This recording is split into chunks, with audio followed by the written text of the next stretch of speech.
The Book of Genesis. Genesis chapter 1. In the beginning, God created the heavens and the earth.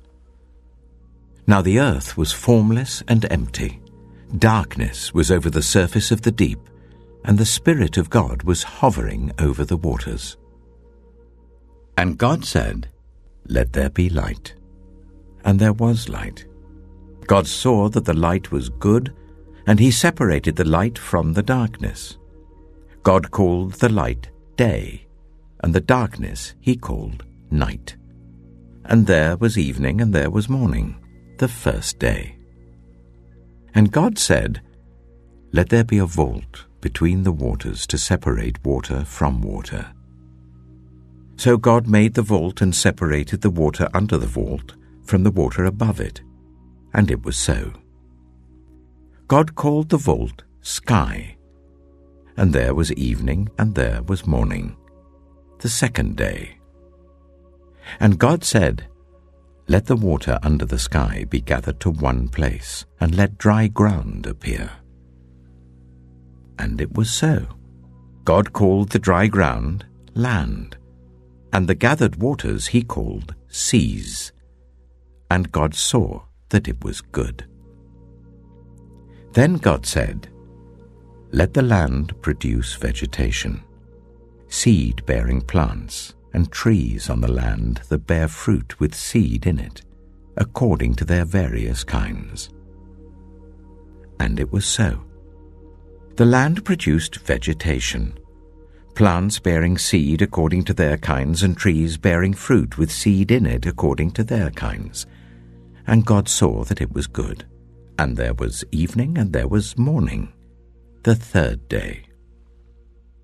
And God said, "Let there be lights in the vault of the sky, to separate the day from the night, and let them serve as signs to mark sacred times and days and years. And let them be lights in the vault of the sky to give light on the earth." And it was so. God made two great lights, the greater light to govern the day, and the lesser light to govern the night. He also made the stars. God set them in the vault of the sky to give light on the earth, to govern the day and the night, and to separate light from darkness. And God saw that it was good. And there was evening, and there was morning, the fourth day. And God said, "Let the water teem with living creatures, and let birds fly above the earth, across the vault of the sky." So God created the great creatures of the sea, and every living thing with which the water teems and that moves about in it, according to their kinds, and every winged bird according to its kind. And God saw that it was good. God blessed them and said, "Be fruitful, and increase in number, and fill the water in the seas, and let the birds increase on the earth." And there was evening, and there was morning, the fifth day. And God said, "Let the land produce living creatures according to their kinds, the livestock, the creatures that move along the ground, and the wild animals, each according to its kind." And it was so. God made the wild animals according to their kinds, the livestock according to their kinds, and all the creatures that move along the ground according to their kinds. And God saw that it was good.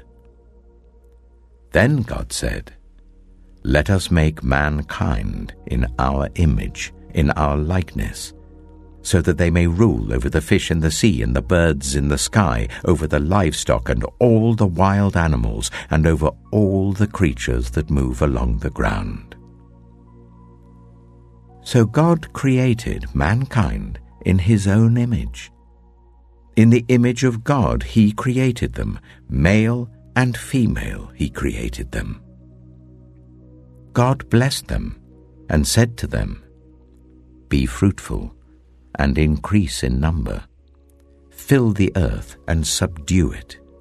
Rule over the fish in the sea and the birds in the sky, and over every living creature that moves on the ground. Then God said, I give you every seed-bearing plant on the face of the whole earth, and every tree that has fruit with seed in it. They will be yours for food, and to all the beasts of the earth and all the birds in the sky and all the creatures that move along the ground, everything that has the breath of life in it, I give every green plant for food. And it was so.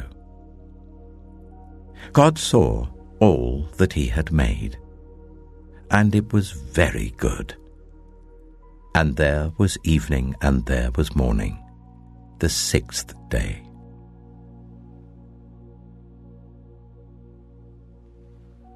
Genesis chapter 2. Thus the heavens and the earth were completed in all their vast array. By the seventh day, God had finished the work he had been doing. So on the seventh day he rested from all his work. Then God blessed the seventh day and made it holy, because on it he rested from all the work of creating that he had done. This is the account of the heavens and the earth when they were created, when the Lord God made the earth and the heavens. Now no shrub had yet appeared on the earth, and no plant had yet sprung up. For the Lord God had not sent rain on the earth, and there was no one to work the ground. But streams came up from the earth and watered the whole surface of the ground. Then the Lord God formed a man from the dust of the ground, and breathed into his nostrils the breath of life. And the man became a living being. Now the Lord God had planted a garden in the east, in Eden, and there he put the man he had formed. The Lord God made all kinds of trees grow out of the ground, trees that were pleasing to the eye and good for food. In the middle of the garden were the tree of life and the tree of the knowledge of good and evil. A river watering the garden flowed from Eden. From there it was separated into 4 headwaters. The name of the first is the Pishon. It winds through the entire land of Havilah, where there is gold. The gold of that land is good. Aromatic resin and onyx are also there. The name of the second river is the Gihon. It winds through the entire land of Cush. The name of the third river is the Tigris. It runs along the east side of Ashur, and the fourth river is the Euphrates. The Lord God took the man and put him in the Garden of Eden to work it and take care of it. And the Lord God commanded the man, "You are free to eat from any tree in the garden, but you must not eat from the tree of the knowledge of good and evil, for when you eat from it, you will certainly die." The Lord God said, "It is not good for the man to be alone. I will make a helper suitable for him." Now the Lord God had formed out of the ground all the wild animals and all the birds in the sky. He brought them to the man to see what he would name them, and whatever the man called each living creature, that was its name. So the man gave names to all the livestock, the birds in the sky, and all the wild animals. But for Adam no suitable helper was found. So the Lord God caused the man to fall into a deep sleep. And while he was sleeping, he took one of the man's ribs and then closed up the place with flesh. Then the Lord God made a woman from the rib he had taken out of the man, and he brought her to the man. The man said, "This is now bone of my bones and flesh of my flesh. She shall be called woman, for she was taken out of man." That is why a man leaves his father and mother and is united to his wife, and they become one flesh. Adam and his wife were both naked, and they felt no shame.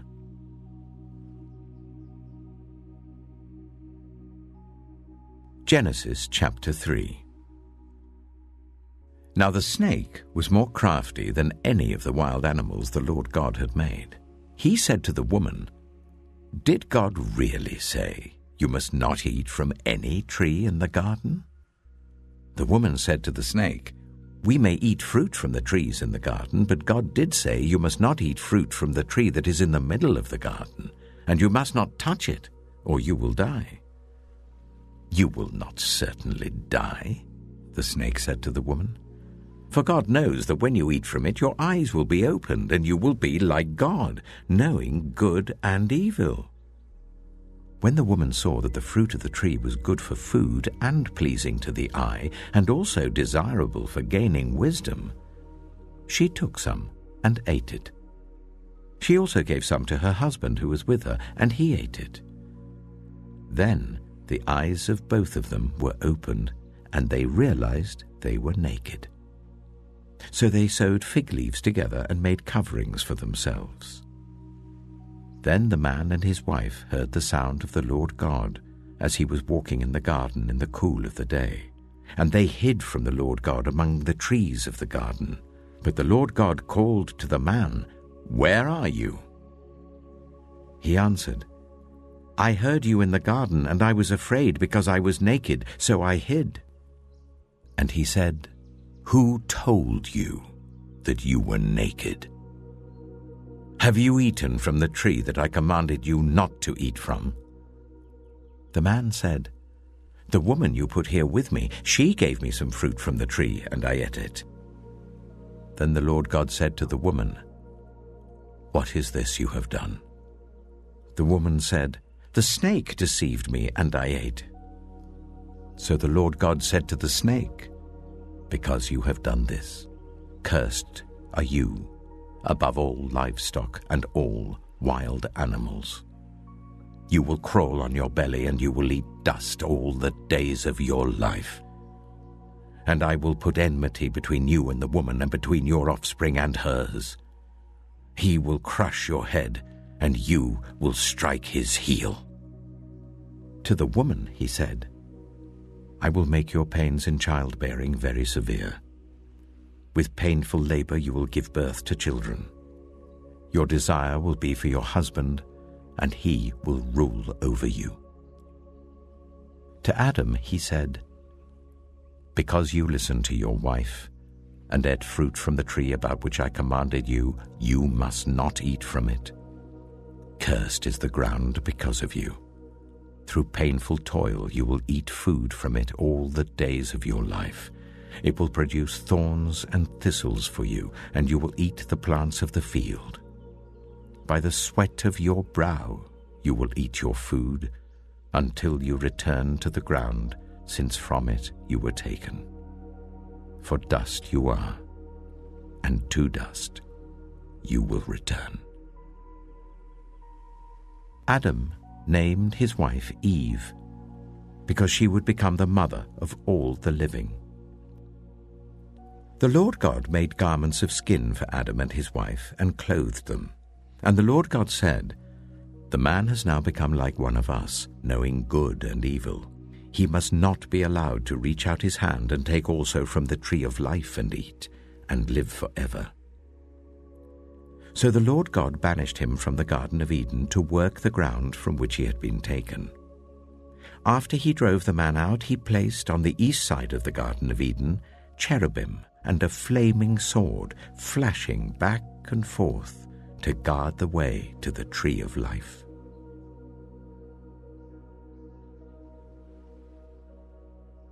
Genesis chapter 4. Adam made love to his wife Eve, and she became pregnant and gave birth to Cain. She said, "With the help of the Lord I have brought forth a man." Later she gave birth to his brother Abel. Now Abel kept flocks, and Cain worked the soil. In the course of time, Cain brought some of the fruits of the soil as an offering to the Lord. But Abel also brought an offering, fat portions from some of the firstborn of his flock. The Lord looked with favor on Abel and his offering, but on Cain and his offering he did not look with favor. So Cain was very angry, and his face was downcast. Then the Lord said to Cain, "Why are you angry? Why is your face downcast? If you do what is right, will you not be accepted? But if you do not do what is right, sin is crouching at your door. It desires to have you, but you must rule over it." Now Cain said to his brother Abel, "Let's go out to the field." While they were in the field, Cain attacked his brother Abel and killed him. Then the Lord said to Cain, "Where is your brother Abel?" "I don't know," he replied. "Am I my brother's keeper?" The Lord said, "What have you done? Listen, your brother's blood cries out to me from the ground. Now you are under a curse and driven from the ground, which opened its mouth to receive your brother's blood from your hand. When you work the ground, it will no longer yield its crops for you. You will be a restless wanderer on the earth." Cain said to the Lord, "My punishment is more than I can bear. Today you are driving me from the land, and I will be hidden from your presence. I will be a restless wanderer on the earth, and whoever finds me will kill me." But the Lord said to him, "Not so.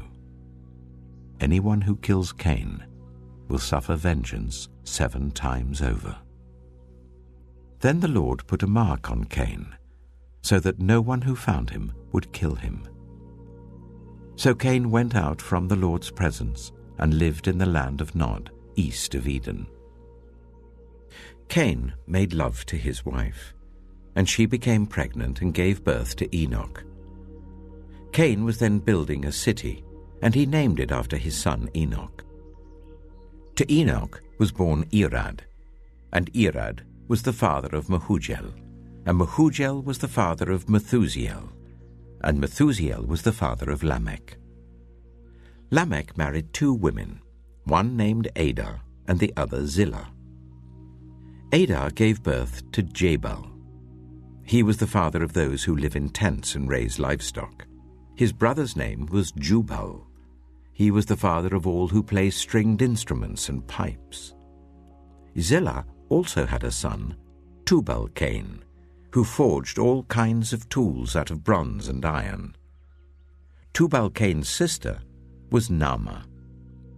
Lamech said to his wives, "Ada and Zillah, listen to me.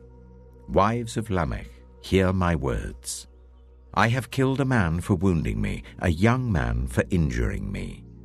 If Cain is avenged 7 times, then Lamech 77 times."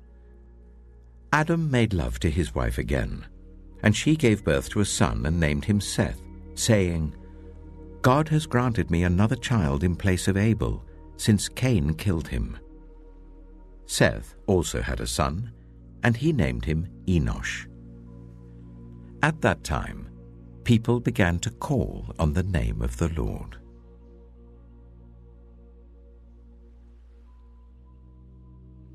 Genesis chapter 5. This is the written account of Adam's family line. When God created mankind, he made them in the likeness of God. He created them male and female and blessed them, and he named them mankind when they were created. When Adam had lived 130 years, he had a son in his own likeness, in his own image, and he named him Seth. After Seth was born, Adam lived 800 years and had other sons and daughters. Altogether, Adam lived a total of 930 years, and then he died. When Seth had lived 105 years, he became the father of Enosh. After he became the father of Enosh, Seth lived 807 years and had other sons and daughters. Altogether, Seth lived a total of 912 years, and then he died. When Enosh had lived 90 years, he became the father of Kenan. After he became the father of Kenan, Enosh lived 815 years and had other sons and daughters. Altogether, Enosh lived a total of 905 years, and then he died. When Kenan had lived 70 years, he became the father of Mahalalel. After he became the father of Mahalalel, Kenan lived 840 years and had other sons and daughters. Altogether, Kenan lived a total of 910 years, and then he died. When Mahalalel had lived 65 years, he became the father of Jared. After he became the father of Jared, Mahalalel lived 830 years and had other sons and daughters. Altogether, Mahalalel lived a total of 895 years, and then he died. When Jared had lived 162 years, he became the father of Enoch.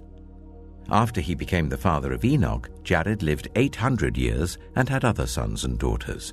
Altogether, Jared lived a total of 962 years, and then he died. When Enoch had lived 65 years, he became the father of Methuselah.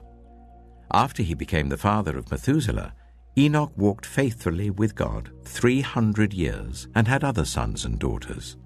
Altogether, Enoch lived a total of 365 years. Enoch walked faithfully with God. Then he was no more, because God took him away. When Methuselah had lived 187 years, he became the father of Lamech.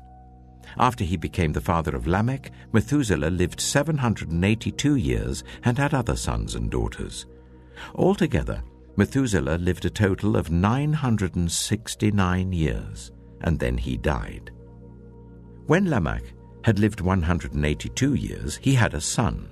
He named him Noah, and said, "He will comfort us in the labor and painful toil of our hands, caused by the ground the Lord has cursed."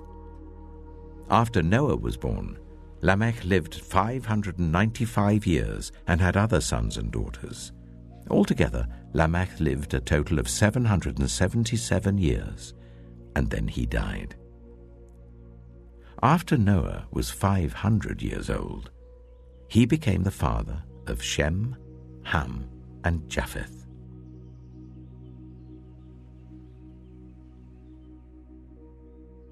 Genesis chapter 6. When human beings began to increase in number on the earth, and daughters were born to them, the sons of God saw that the daughters of humans were beautiful, and they married any of them they chose. Then the Lord said, "My spirit will not contend with humans forever, for they are mortal. Their days will be 120 years. The Nephilim were on the earth in those days, and also afterward, when the sons of God went to the daughters of humans and had children by them. They were the heroes of old, men of renown. The Lord saw how great the wickedness of the human race had become on the earth, and that every inclination of the thoughts of the human heart was only evil all the time. The Lord regretted that he had made human beings on the earth, and his heart was deeply troubled. So the Lord said, "I will wipe from the face of the earth the human race I have created, and with them the animals, the birds, and the creatures that move along the ground, for I regret that I have made them." But Noah found favor in the eyes of the Lord. This is the account of Noah and his family. Noah was a righteous man, blameless among the people of his time, and he walked faithfully with God. Noah had 3 sons, Shem, Ham, and Japheth. Now the earth was corrupt in God's sight, and was full of violence. God saw how corrupt the earth had become, for all the people on the earth had corrupted their ways. So God said to Noah, "I am going to put an end to all people, for the earth is filled with violence because of them. I am surely going to destroy both them and the earth. So make yourself an ark of cypress wood, make rooms in it, and coat it with pitch inside and out. This is how you are to build it. The ark is to be 300 cubits long, 50 cubits wide, and 30 cubits high. Make a roof for it, leaving below the roof an opening 1 cubit high all around. Put a door in the side of the ark, and make lower, middle, and upper decks. I'm going to bring floodwaters on the earth to destroy all life under the heavens, every creature that has the breath of life in it. Everything on earth will perish. But I will establish my covenant with you, and you will enter the ark, you and your sons and your wife and your sons' wives with you. You are to bring into the ark 2 of all living creatures, male and female, to keep them alive with you, 2 of every kind of bird, of every kind of animal, and of every kind of creature that moves along the ground will come to you to be kept alive. You are to take every kind of food that is to be eaten and store it away as food for you and for them. Noah did everything just as God commanded him.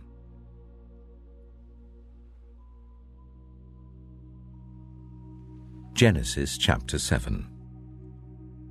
The Lord then said to Noah, "Go into the ark, you and your whole family, because I have found you righteous in this generation. Take with you 7 pairs of every kind of clean animal, a male and its mate, and 1 pair of every kind of unclean animal, a male and its mate, and also 7 pairs of every kind of bird, male and female, to keep their various kinds alive throughout the earth. 7 days from now I will send rain on the earth for 40 days and 40 nights, and I will wipe from the face of the earth every living creature I have made." And Noah did all that the Lord commanded him. Noah was 600 years old when the floodwaters came on the earth. And Noah and his sons and his wife and his sons' wives entered the ark to escape the waters of the flood. Pairs of clean and unclean animals, of birds and of all the creatures that move along the ground, male and female, came to Noah and entered the ark as God had commanded Noah. And after the 7 days, the floodwaters came on the earth.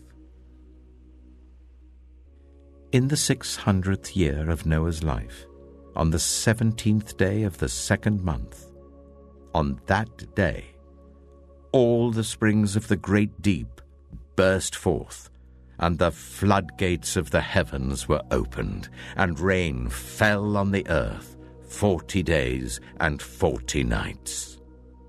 On that very day, Noah and his sons, Shem, Ham, and Japheth, together with his wife and the wives of his 3 sons, entered the ark. They had with them every wild animal according to its kind, all livestock according to their kinds, every creature that moves along the ground according to its kind, and every bird according to its kind, everything with wings. Pairs of all creatures that have the breath of life in them came to Noah and entered the ark. The animals going in were male and female of every living thing, as God had commanded Noah. Then the Lord shut him in. For 40 days the flood kept coming on the earth. And as the waters increased, they lifted the ark high above the earth. The waters rose and increased greatly on the earth, and the ark floated on the surface of the water. They rose greatly on the earth, and all the high mountains under the entire heavens were covered. The waters rose and covered the mountains to a depth of more than 15 cubits. Every living thing that moved on land perished. Birds, livestock, wild animals, all the creatures that swarm over the earth, and all mankind. Everything on dry land that had the breath of life in its nostrils died. Every living thing on the face of the earth was wiped out. People and animals and the creatures that move along the ground and the birds were wiped from the earth. Only Noah was left, and those with him in the ark. The waters flooded the earth for 150 days.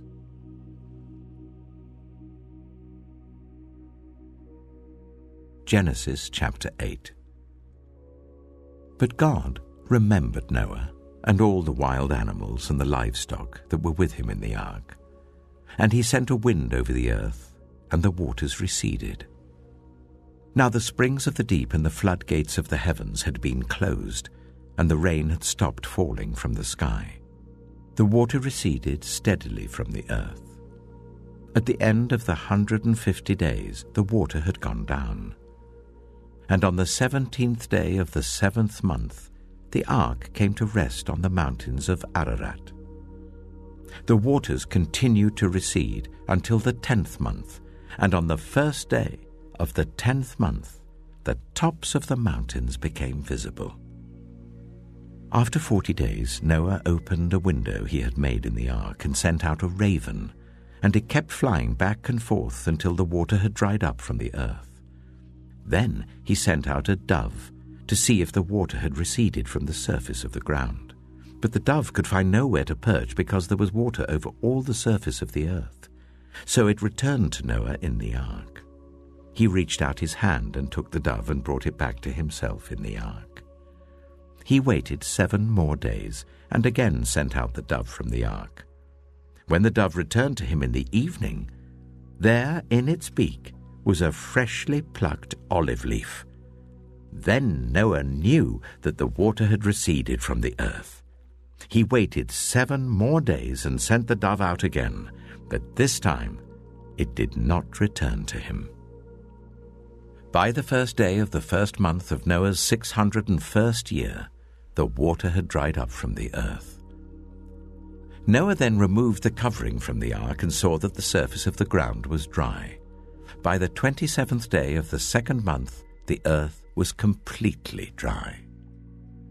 Then God said to Noah, "Come out of the ark, you and your wife and your sons and their wives.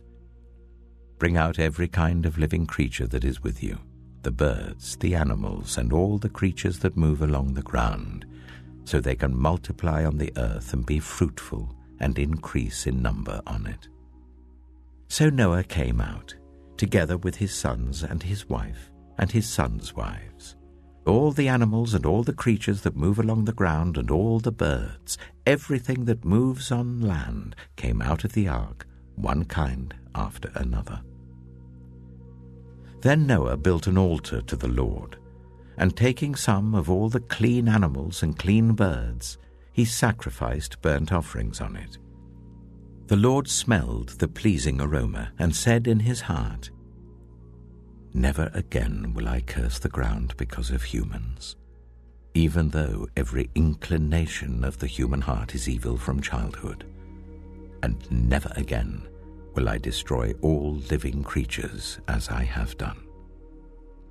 As long as the earth endures, seed time and harvest, cold and heat, summer and winter, day and night, will never cease."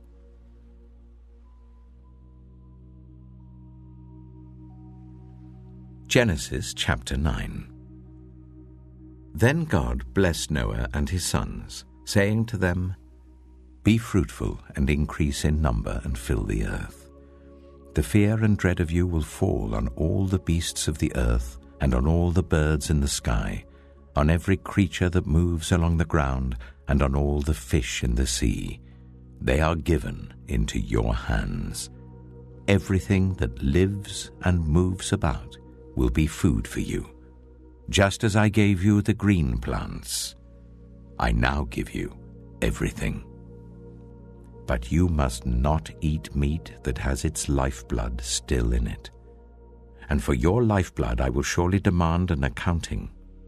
I will demand an accounting from every animal, and from each human being too I will demand an accounting for the life of another human being. Whoever sheds human blood by humans, shall their blood be shed. For in the image of God has God made mankind. As for you, be fruitful and increase in number. Multiply on the earth and increase upon it." Then God said to Noah and to his sons with him, I now establish my covenant with you and with your descendants after you, and with every living creature that was with you, the birds, the livestock, and all the wild animals, all those that came out of the ark with you, every living creature on earth. I establish my covenant with you. Never again will all life be destroyed by the waters of a flood. Never again will there be a flood to destroy the earth. And God said, "This is the sign of the covenant I am making between me and you and every living creature with you, a covenant for all generations to come. I have set my rainbow in the clouds, and it will be the sign of the covenant between me and the earth. Whenever I bring clouds over the earth and the rainbow appears in the clouds, I will remember my covenant between me and you and all living creatures of every kind. Never again will the waters become a flood to destroy all life. Whenever the rainbow appears in the clouds, I will see it and remember the everlasting covenant between God and all living creatures of every kind on the earth." So God said to Noah, "This is the sign of the covenant I have established between me and all life on the earth." The sons of Noah who came out of the ark were Shem, Ham, and Japheth. Ham was the father of Canaan. These were the 3 sons of Noah, and from them came the people who were scattered over the whole earth. Noah, a man of the soil, proceeded to plant a vineyard. When he drank some of its wine, he became drunk and lay uncovered in his tent.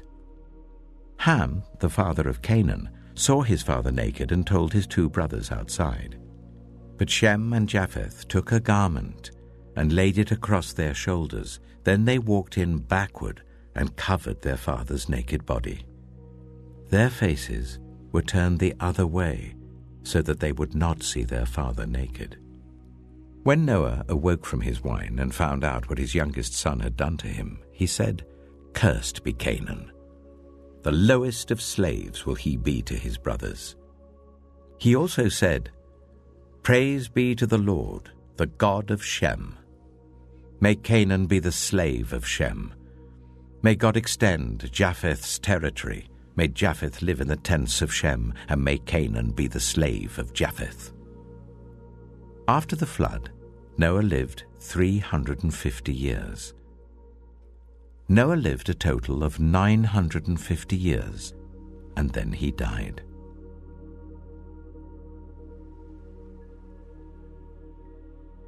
Genesis chapter 10. This is the account of Shem, Ham, and Japheth, Noah's sons, who themselves had sons after the flood. The sons of Japheth: Gomer, Magog, Madai, Javan, Tubal, Meshach, and Tiras. The sons of Gomer: Ashkenaz, Riphath, and Togarmah. The sons of Javan: Elisha, Tarshish, the Kittites, and the Rodanites. From these the maritime peoples spread out into their territories by their clans within their nations, each with its own language. The sons of Ham: Cush, Egypt, Put, and Canaan. The sons of Cush: Seba, Havilah, Sabta, Reamah, and Sabtika. The sons of Reamah: Sheba and Dedan. Cush was the father of Nimrod, who became a mighty warrior on the earth. He was a mighty hunter before the Lord. That is why it is said, like Nimrod, a mighty hunter before the Lord. The first centers of his kingdom were Babylon, Uruk, Akkad, and Calnu in Shinar. From that land he went to Assyria, where he built Nineveh, Rehoboth, Calah, and Resen, which is between Nineveh and Calah, which is the great city. Egypt was the father of the Ludites, Anamites, Lehabites, Naphtuhites, Pathrusites, Casluhites, from whom the Philistines came, and Caphtorites. Canaan was the father of Sidon his firstborn, and of the Hittites, Jebusites, Amorites, Girgashites, Hivites, Archites, Sinites, Arvadites, Zemarites, and Hamathites. Later the Canaanites' clans scattered, and the borders of Canaan reached from Sidon towards Gerar as far as Gaza, and then toward Sodom, Gomorrah, Admah, and Zeboim as far as Lasha. These are the sons of Ham by their clans and languages, in their territories and nations. Sons were also born to Shem, whose older brother was Japheth. Shem was the ancestor of all the sons of Eber. The sons of Shem: Elam, Ashur, Arphaxad, Lud, and Aram. The sons of Aram: Az, Hul, Gether, and Meshech. Arphaxad was the father of Shelah, and Shelah the father of Eber. 2 sons were born to Eber. One was named Peleg, because in his time the earth was divided. His brother was named Joktan.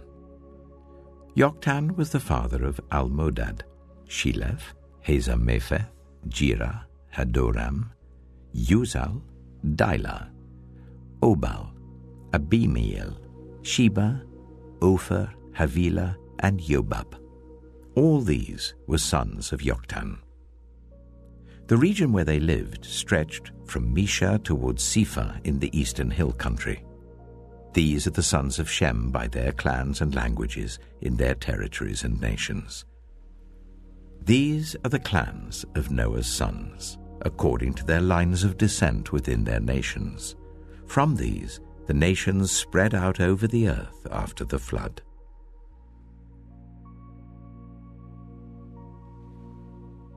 Genesis chapter 11. Now the whole world had one language and a common speech. As people moved eastward, they found a plain in Shinar and settled there. They said to each other, "Come, let's make bricks and bake them thoroughly." They used brick instead of stone and bitumen for mortar. Then they said, "Come, let us build ourselves a city with a tower that reaches to the heavens, so that we may make a name for ourselves.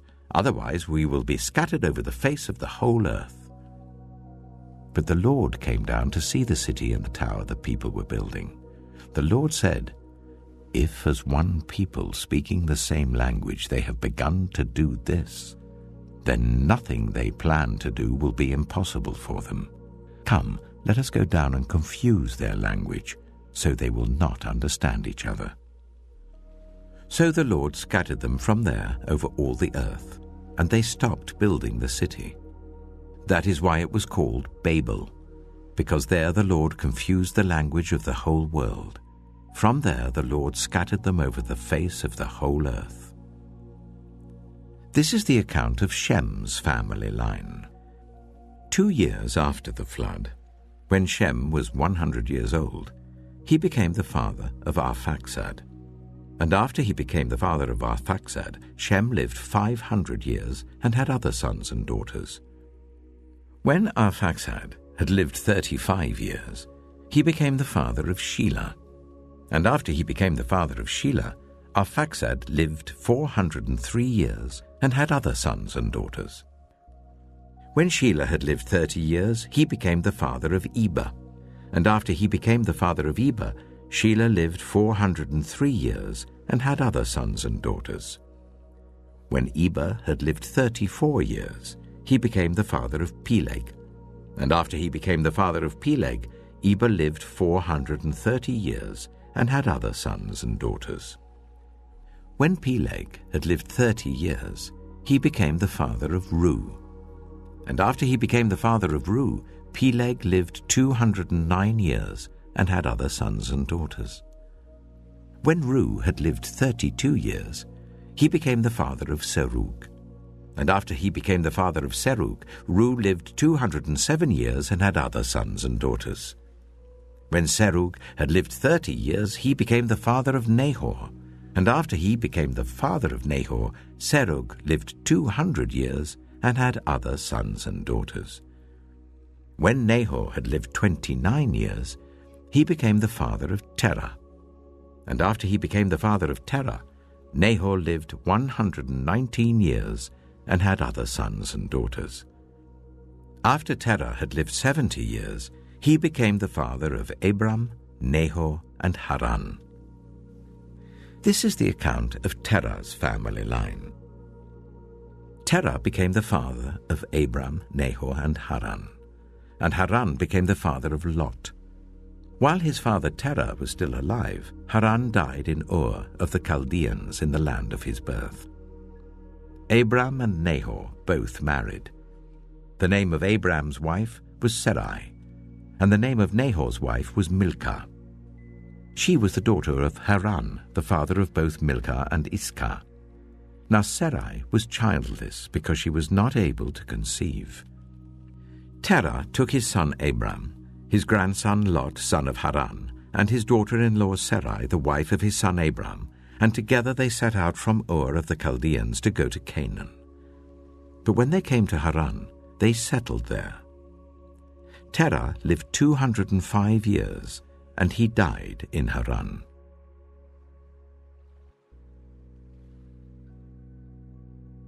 Genesis chapter 12. The Lord had said to Abram, "Go from your country, your people and your father's household to the land I will show you. I will make you into a great nation, and I will bless you. I will make your name great, and you will be a blessing. I will bless those who bless you, and whoever curses you I will curse, and all peoples on earth will be blessed through you." So Abram went as the Lord had told him, and Lot went with him. Abram was 75 years old when he set out from Haran. He took his wife Sarai, his nephew Lot, all the possessions they had accumulated, and the people they had acquired in Haran, and they set out for the land of Canaan, and they arrived there. Abram traveled through the land as far as the site of the great tree of Moreh at Shechem. At that time the Canaanites were in the land. The Lord appeared to Abram and said, "To your offspring I will give this land." So he built an altar there to the Lord who had appeared to him. From there he went on toward the hills east of Bethel and pitched his tent, with Bethel on the west and Ai on the east. There he built an altar to the Lord and called on the name of the Lord. Then Abram set out and continued toward the Negev. Now there was a famine in the land, and Abram went down to Egypt to live there for a while because the famine was severe. As he was about to enter Egypt, he said to his wife Sarai, "I know what a beautiful woman you are. When the Egyptians see you, they will say, 'This is his wife.' Then they will kill me, but will let you live. Say you are my sister, so that I will be treated well for your sake, and my life will be spared because of you." When Abram came to Egypt, the Egyptians saw that Sarai was a very beautiful woman. And when Pharaoh's officials saw her, they praised her to Pharaoh, and she was taken into his palace. He treated Abram well for her sake, and Abram acquired sheep and cattle, male and female donkeys, male and female servants, and camels. But the Lord inflicted serious diseases on Pharaoh and his household because of Abram's wife Sarai. So Pharaoh summoned Abram. "What have you done to me?" he said. "Why didn't you tell me she was your wife? Why did you say, 'She is my sister,' so that I took her to be my wife? Now then, here is your wife. Take her and go." Then Pharaoh gave orders about Abram to his men, and they sent him on his way with his wife and everything he had.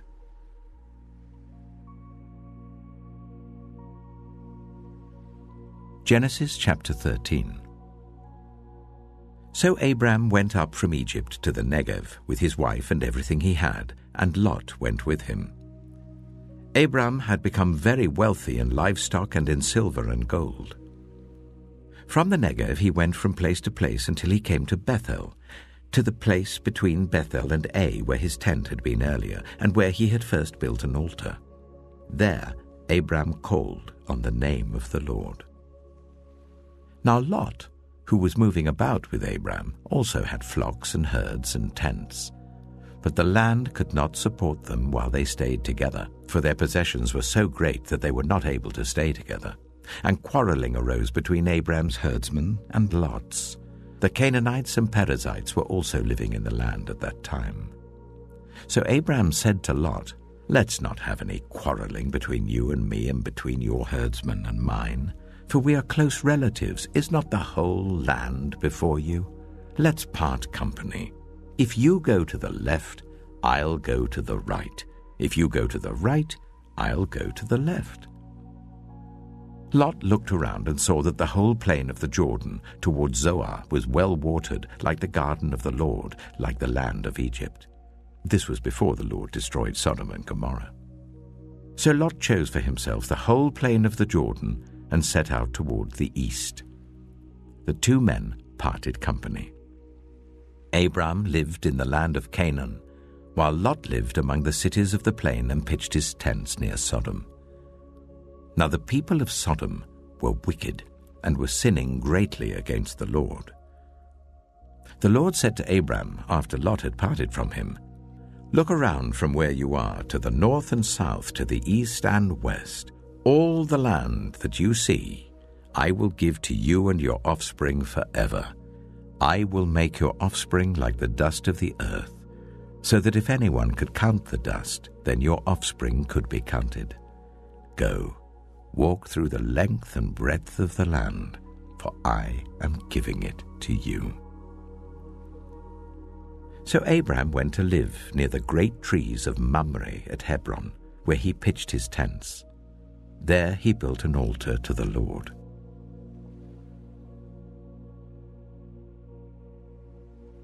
Genesis chapter 14. At the time when Amraphel was king of Shinar, Arioch, king of Elasah, Kedorlaomer, king of Elam, and Tidal, king of Goyim, these kings went to war against Bera, king of Sodom, Bersha, king of Gomorrah, Shinab, king of Admah, Shemeba, king of Zeboim, and the king of Bela, that is Zoar. All these latter kings joined forces in the valley of Siddim, that is the Dead Sea Valley. For 12 years they had been subject to Kedorlaomer, but in the 13th year they rebelled.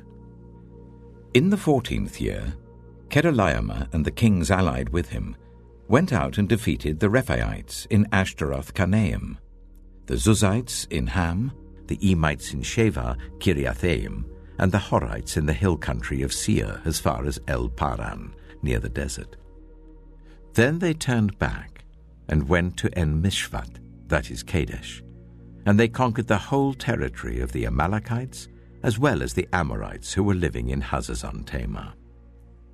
Then the king of Sodom, the king of Gomorrah, the king of Admah, the king of Zeboim, and the king of Bela, that is Zoar, marched out and drew up their battle lines in the valley of Siddim against Kedorlaomer, king of Elam, Tidal, king of Goim, Amraphel, king of Shinar, and Arioch, king of Elasah, 4 kings against 5.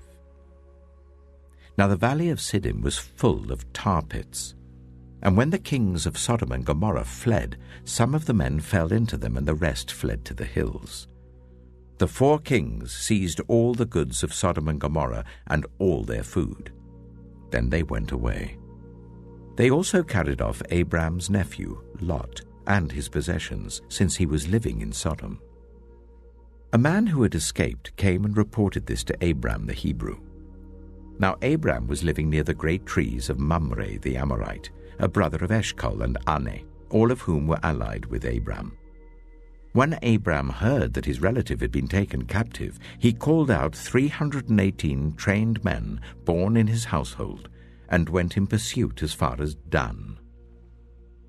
During the night, Abram divided his men to attack them, and he routed them, pursuing them as far as Hobah, north of Damascus. He recovered all the goods and brought back his relative Lot and his possessions, together with the women and the other people. After Abram returned from defeating Kedorlaomer and the kings allied with him, the king of Sodom came out to meet him in the valley of Shaveh, that is, the king's valley.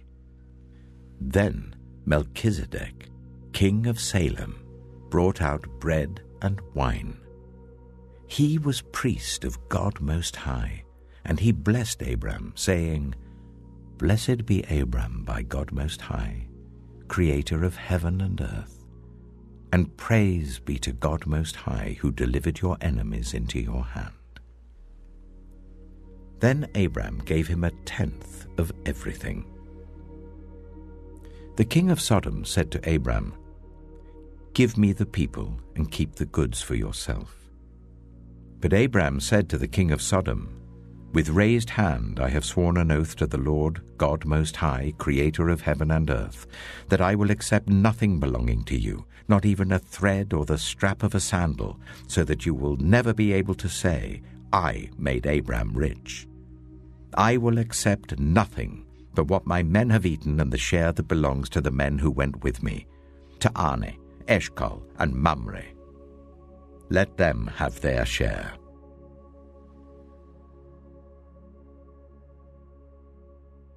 Genesis chapter 15. After this, the word of the Lord came to Abram in a vision. "Do not be afraid, Abram. I am your shield, your very great reward." But Abram said, "Sovereign Lord, what can you give me since I remain childless? And the one who will inherit my estate is Eliezer of Damascus." And Abram said, "You have given me no children, so a servant in my household will be my heir." Then the word of the Lord came to him, "This man will not be your heir, but a son who is your own flesh and blood will be your heir." He took him outside and said, "Look up at the sky and count the stars, if indeed you can count them." Then he said to him, "So shall your offspring be." Abram believed the Lord, and he credited to him as righteousness. He also said to him, "I am the Lord, who brought you out of Ur of the Chaldeans, to give you this land to take possession of it." But Abram said, "Sovereign Lord, how can I know that I will gain possession of it?" So the Lord said to him, "Bring me a heifer, a goat, and a ram, each 3 years old, along with a dove and a young pigeon." Abram brought all these to him, cut them in two, and arranged the halves opposite each other. The birds, however, he did not cut in half.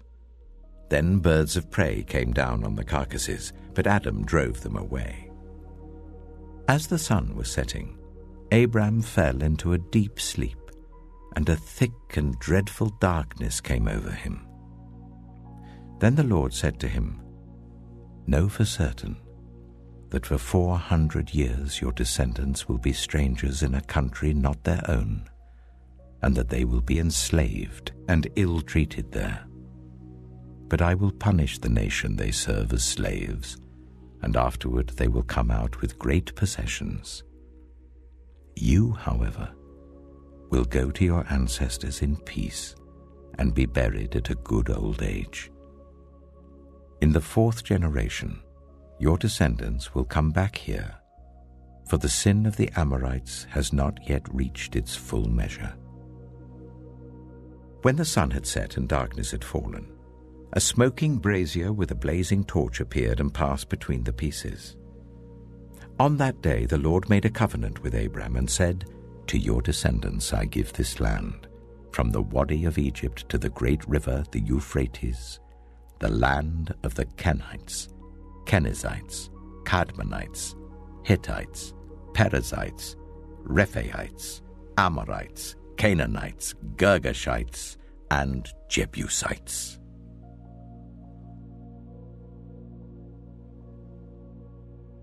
Genesis chapter 16. Now Sarai, Abram's wife, had borne him no children, but she had an Egyptian slave named Hagar. So she said to Abram, "The Lord has kept me from having children. Go, sleep with my slave. Perhaps I can build a family through her." Abram agreed to what Sarai said. So after Abraham had been living in Canaan 10 years, Sarai, his wife, took her Egyptian slave Hagar and gave her to her husband to be his wife. He slept with Hagar, and she conceived. When she knew she was pregnant, she began to despise her mistress. Then Sarai said to Abram, "You are responsible for the wrong I'm suffering. I put my slave in your arms, and now that she knows she is pregnant, she despises me. May the Lord judge between you and me." "Your slave is in your hands," Abram said. "Do with her whatever you think best." Then Sarai ill-treated Hagar, so she fled from her. The angel of the Lord found Hagar near a spring in the desert. It was the spring that is beside the road to Shur. And he said, "Hagar, slave of Sarai, where have you come from and where are you going?" "I'm running away from my mistress Sarai," she answered. Then the angel of the Lord told her, "Go back to your mistress and submit to her." The angel added, "I will increase your descendants so much that they will be too numerous to count." The angel of the Lord also said to her, "You are now pregnant and you will give birth to a son.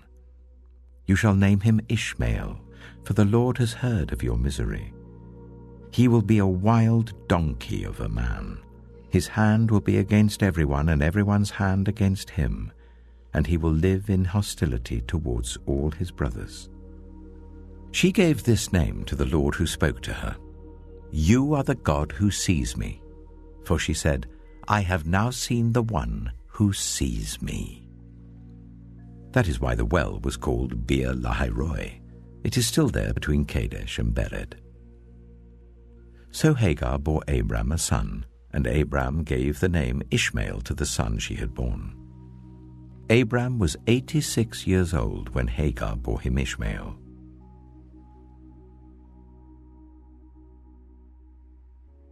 Genesis chapter 17. When Abram was 99 years old, the Lord appeared to him and said, "I am God Almighty. Walk before me faithfully and be blameless. Then I will make my covenant between me and you and will greatly increase your numbers." Abram fell face down, and God said to him, "As for me, this is my covenant with you.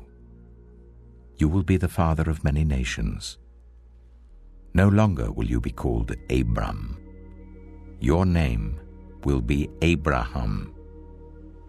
For I have made you a father of many nations. I will make you very fruitful. I will make nations of you, and kings will come from you. I will establish my covenant as an everlasting covenant between me and you and your descendants after you for the generations to come, to be your God and the God of your descendants after you. The whole land of Canaan, where you now reside as a foreigner, I will give as an everlasting possession to you and your descendants after you, and I will be their God." Then God said to Abraham, "As for you, you must keep my covenant, you and your descendants after you for the generations to come. This is my covenant with you and your descendants after you, the covenant you are to keep. Every male among you shall be circumcised. You are to undergo circumcision, and it will be the sign of the covenant between me and you. For the generations to come, every male among you who is 8 days old must be circumcised, including those born in your household or bought with money from a foreigner. Those who are not your offspring, whether born in your household or bought with your money, they must be circumcised. My covenant in your flesh is to be an everlasting covenant. Any uncircumcised male who has not been circumcised in the flesh will be cut off from his people. He has broken my covenant." God also said to Abraham, "As for Sarai your wife, you are no longer to call her Sarai. Her name will be Sarah. I will bless her and will surely give you a son by her. I will bless her, so she will be the mother of nations. Kings of peoples will come from her." Abraham fell face down. He laughed and said to himself, "Will a son be born to a man 100 years old? Will Sarah bear a child at the age of 90? And Abraham said to God, "If only Ishmael might live under your blessing." Then God said, "Yes, but your wife Sarah will bear you a son, and you will call him Isaac. I will establish my covenant with him as an everlasting covenant for his descendants after him. And as for Ishmael, I have heard you. I will surely bless him. I will make him fruitful and will greatly increase his numbers. He will be the father of 12 rulers, and I will make him into a great nation. But my covenant I will establish with Isaac, whom Sarah will bear to you by this time next year." When he had finished speaking with Abraham, God went up from him. On that very day, Abraham took his son Ishmael, and all those born in his household or bought with his money, every male in his household, and circumcised them as God told him. Abraham was 99 years old when he was circumcised, and his son Ishmael was 13. Abraham and his son Ishmael were both circumcised on that very day, and every male in Abraham's household, including those born in his household or bought from a foreigner, was circumcised with him.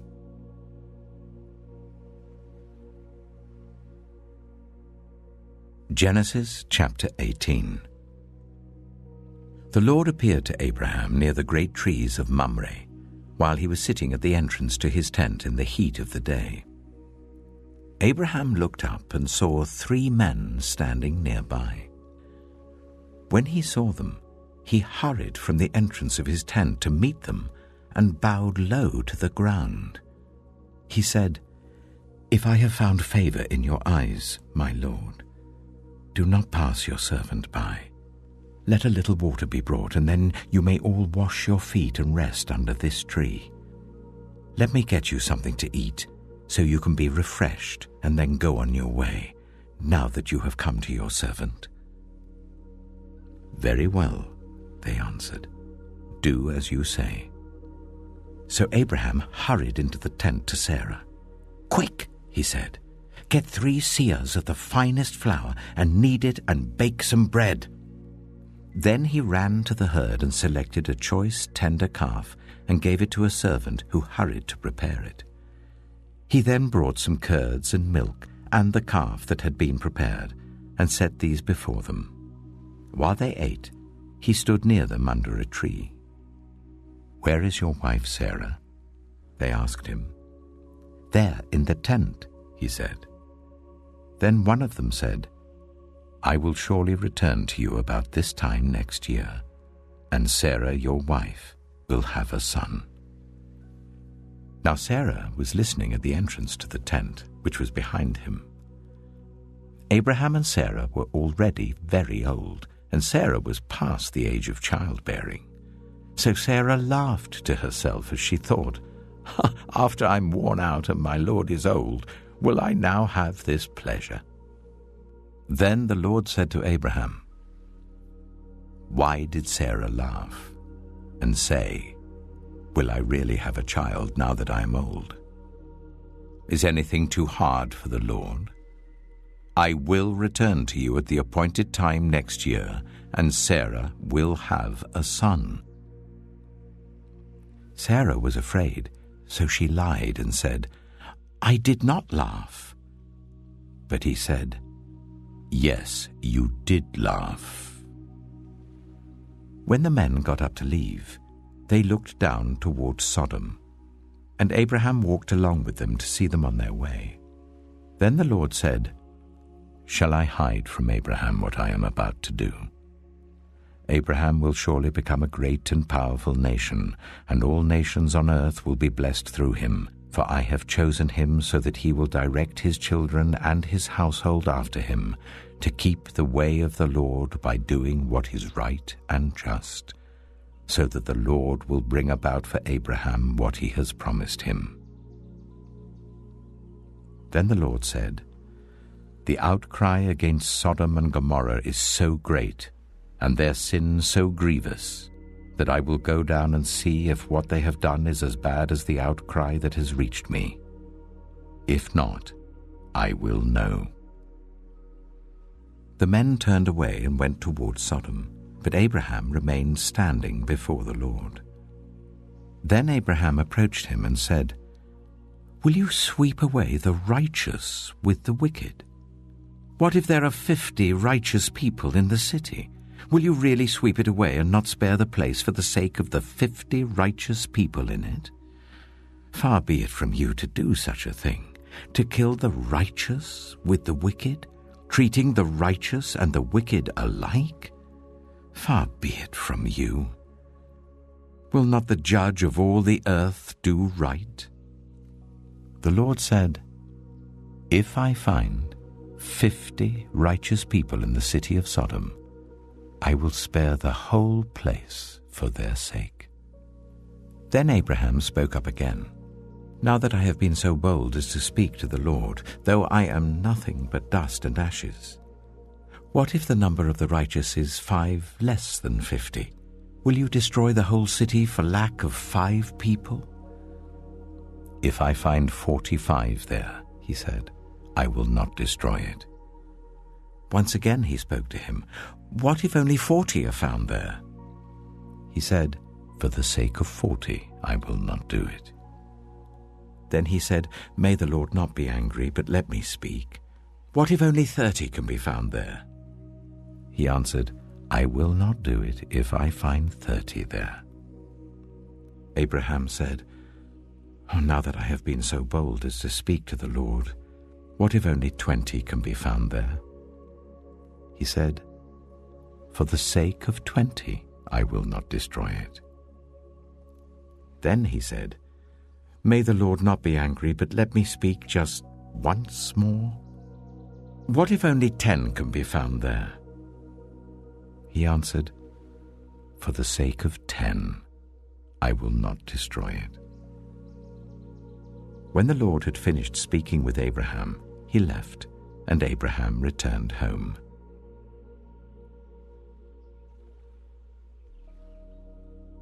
Genesis chapter 19. The 2 angels arrived at Sodom in the evening, and Lot was sitting in the gateway of the city.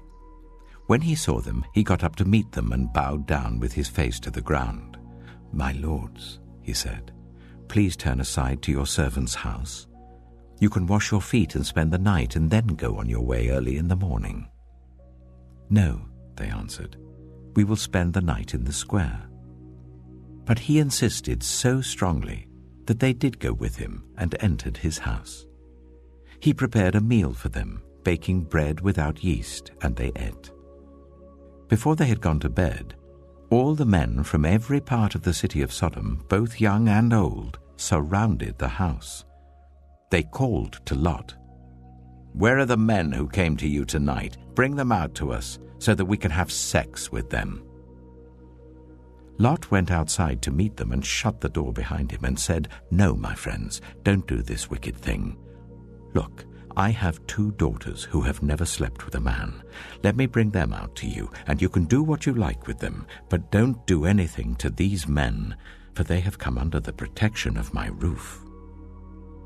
"Get out of our way," they replied. "This fellow came here as a foreigner, and now he wants to play the judge. We'll treat you worse than them." They kept bringing pressure on Lot and moved forward to break down the door. But the men inside reached out and pulled Lot back into the house and shut the door. Then they struck the men who were at the door of the house, young and old, with blindness, so that they could not find the door. The two men said to Lot, "Do you have anyone else here? Sons-in-law, sons or daughters, or anyone else in the city who belongs to you? Get them out of here, because we are going to destroy this place. The outcry to the Lord against its people is so great that he has sent us to destroy it."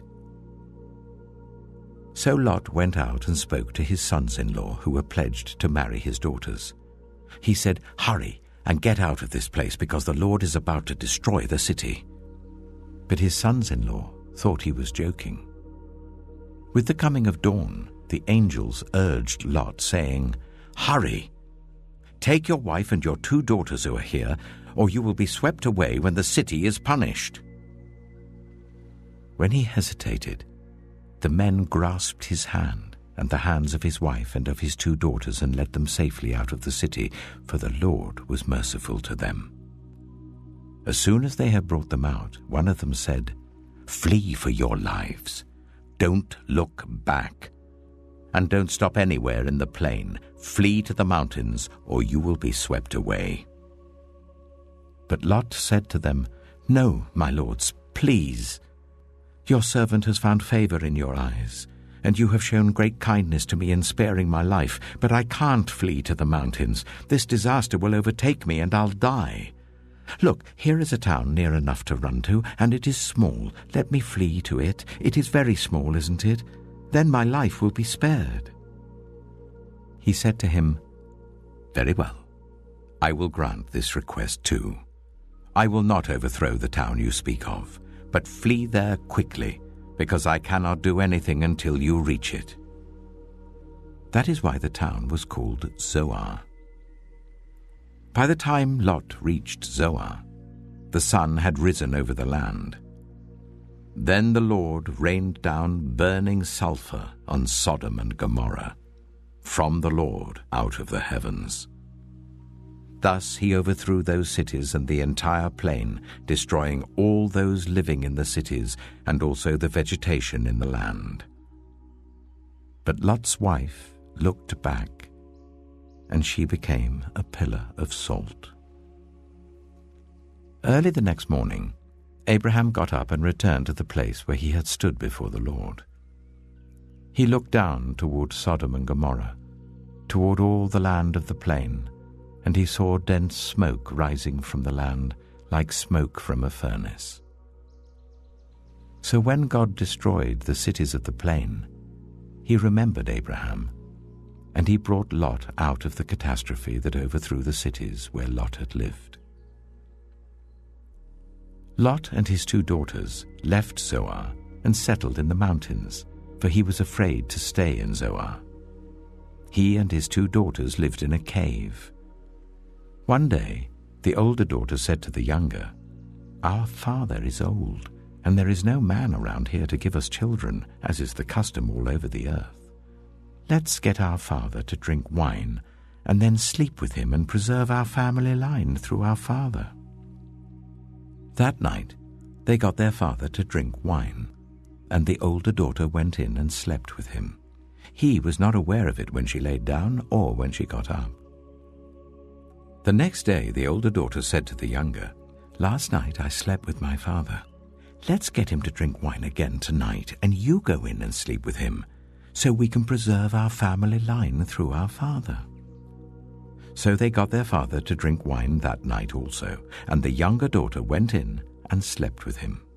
Again, he was not aware of it when she laid down or when she got up. So both of Lot's daughters became pregnant by their father. The older daughter had a son, and she named him Moab. He is the father of the Moabites of today. The younger daughter also had a son, and she named him Ben-Ami. He is the father of the Ammonites of today.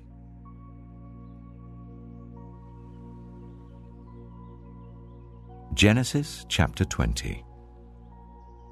Now Abraham moved on from there into the region of the Negev and lived between Kadesh and Shur.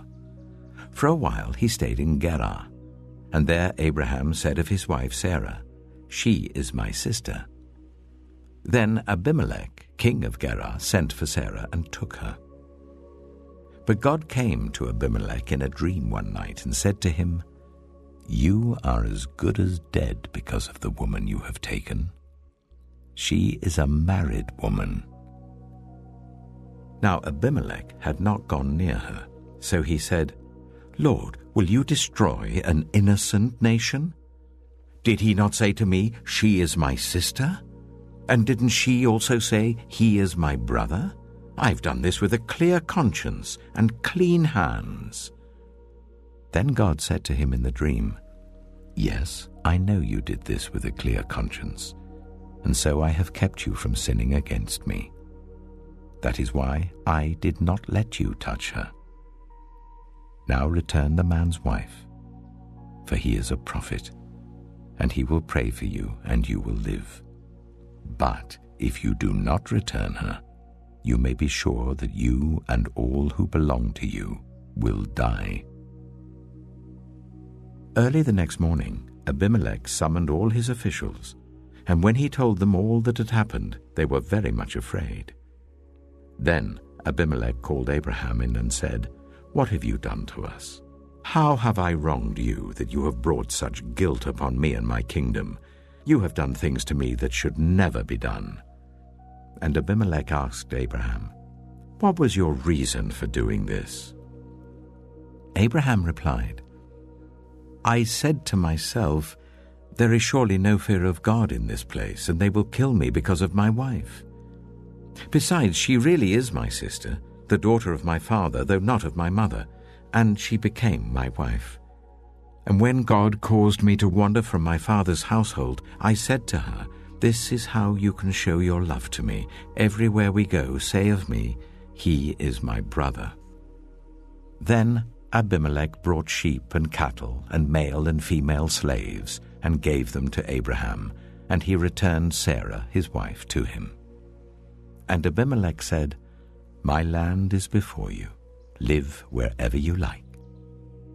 To Sarah he said, "I am giving your brother 1,000 shekels of silver.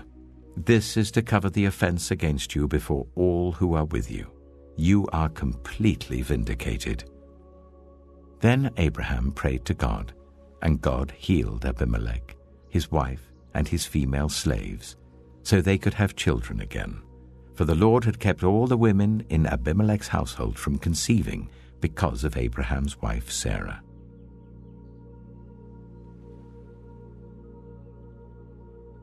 Genesis chapter 21. Now the Lord was gracious to Sarah, as he had said, and the Lord did for Sarah what he had promised. Sarah became pregnant and bore a son to Abraham in his old age, at the very time God had promised him. Abraham gave the name Isaac to the son Sarah bore him. When his son, Isaac, was 8 days old, Abraham circumcised him as God commanded him. Abraham was 100 years old when his son Isaac was born to him.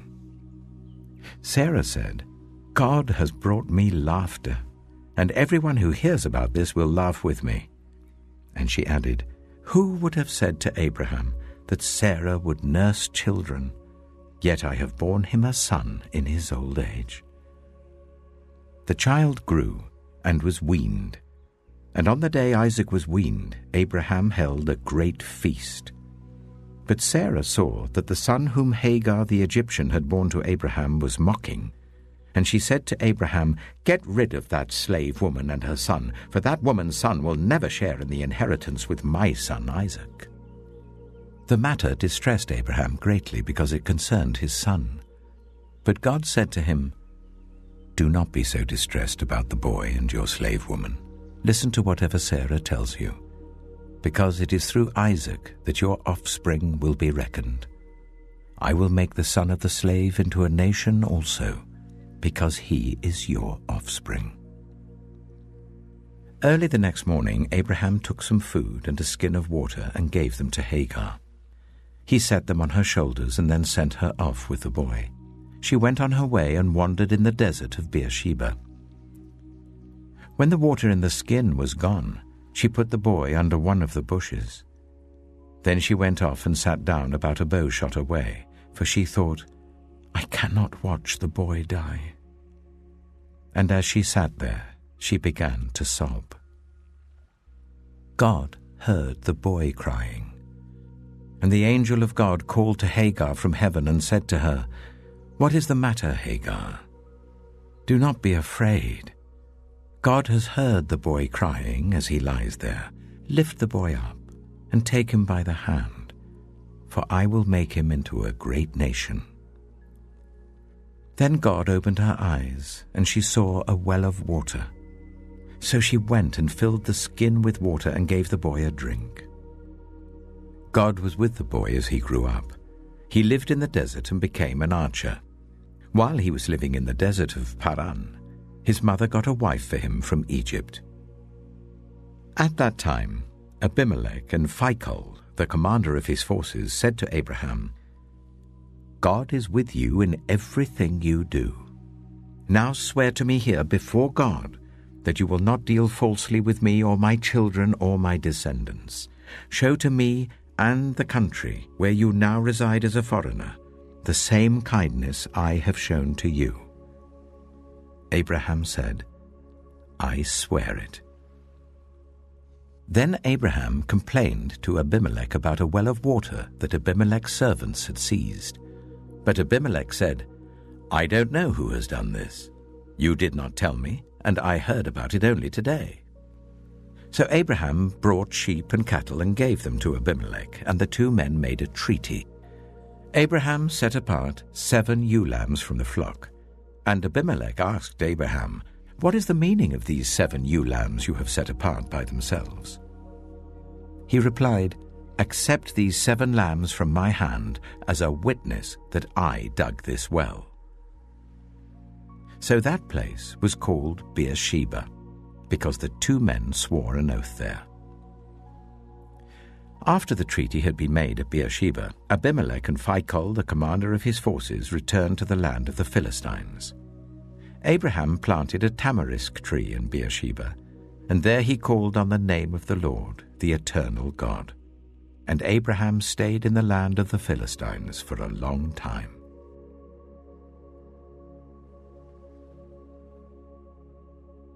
Genesis chapter 22. Sometime later, God tested Abraham. He said to him, "Abraham."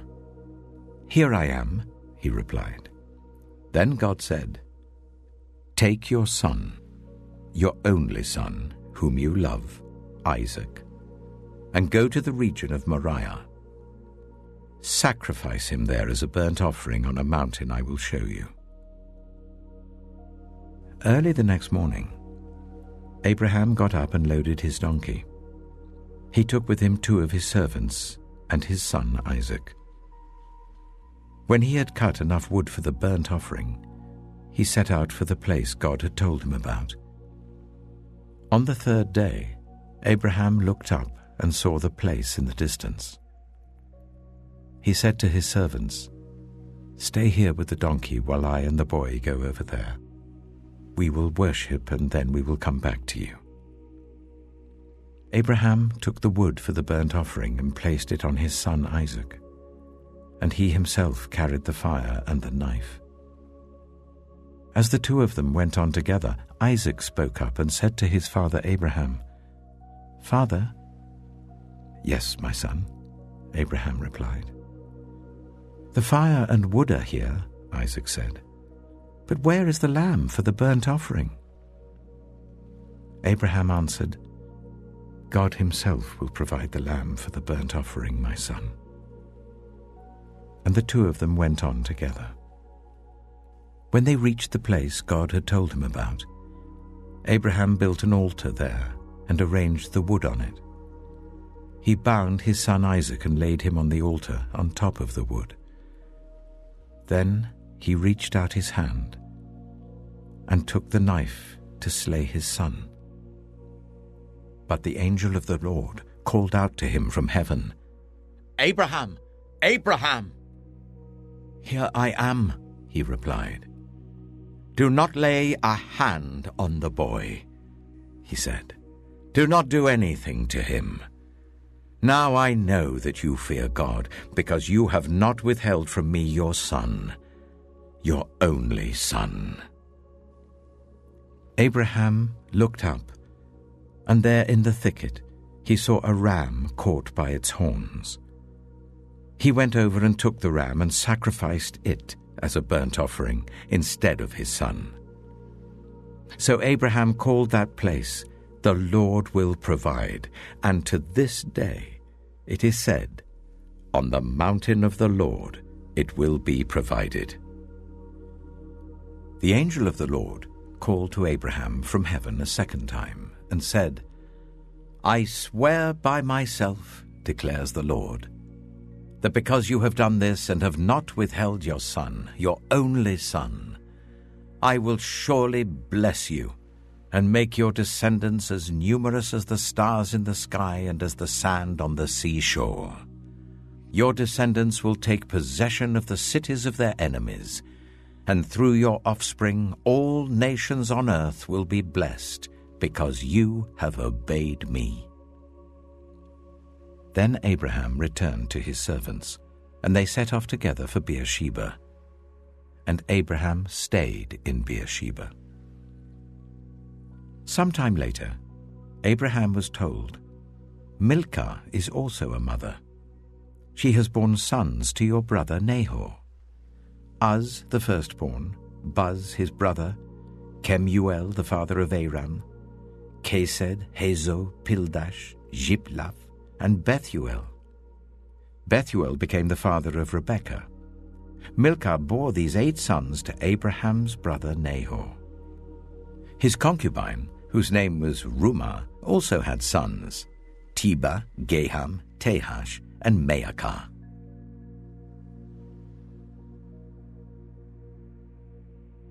Genesis chapter 23. Sarah lived to be 127 years old. She died at Kiriath Arba, that is Hebron, in the land of Canaan, and Abraham went to mourn for Sarah and to weep over her. Then Abraham rose from beside his dead wife and spoke to the Hittites. He said, "I am a foreigner and stranger among you. Sell me some property for a burial site here, so I can bury my dead." The Hittites replied to Abraham, "Sir, listen to us. You are a mighty prince among us. Bury your dead in the choicest of our tombs. None of us will refuse you his tomb for burying your dead." Then Abraham rose and bowed down before the people of the land, the Hittites. He said to them, "If you are willing to let me bury my dead, then listen to me and intercede with Ephron, son of Zohar, on my behalf.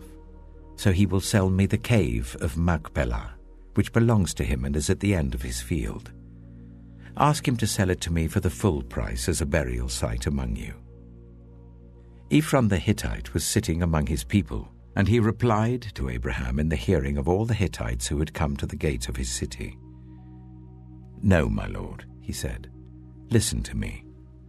I give you the field, and I give you the cave that is in it. I give it to you in the presence of my people. Bury your dead." Again Abraham bowed down before the people of the land, and he said to Ephron in their hearing, "Listen to me. If you will, I will pay the price of the field. Accept it from me, so I can bury my dead there." Ephron answered Abraham, "Listen to me, my lord. The land is worth 400 shekels of silver. But what is that between you and me? Bury your dead." Abraham agreed to Ephron's terms and weighed out for him the price he had named in the hearing of the Hittites, 400 shekels of silver, according to the weight current among the merchants. So Ephron's field in Machpelah, near Mamre, both the field and the cave in it, and all the trees within the borders of the field, was legally made over to Abraham as his property in the presence of all the Hittites who had come to the gate of the city. Afterwards, Abraham buried his wife Sarah in the cave in the field of Machpelah, near Mamre, which is at Hebron, in the land of Canaan. So the field and the cave in it, were legally made over to Abraham by the Hittites as a burial site.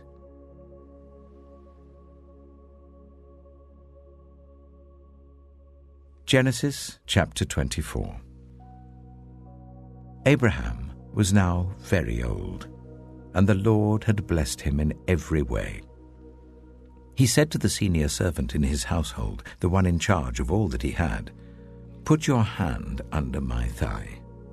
I want you to swear by the Lord, the God of heaven and the God of earth, that you will not get a wife for my son from the daughters of the Canaanites among whom I am living, but will go to my country and my own relatives and get a wife for my son Isaac."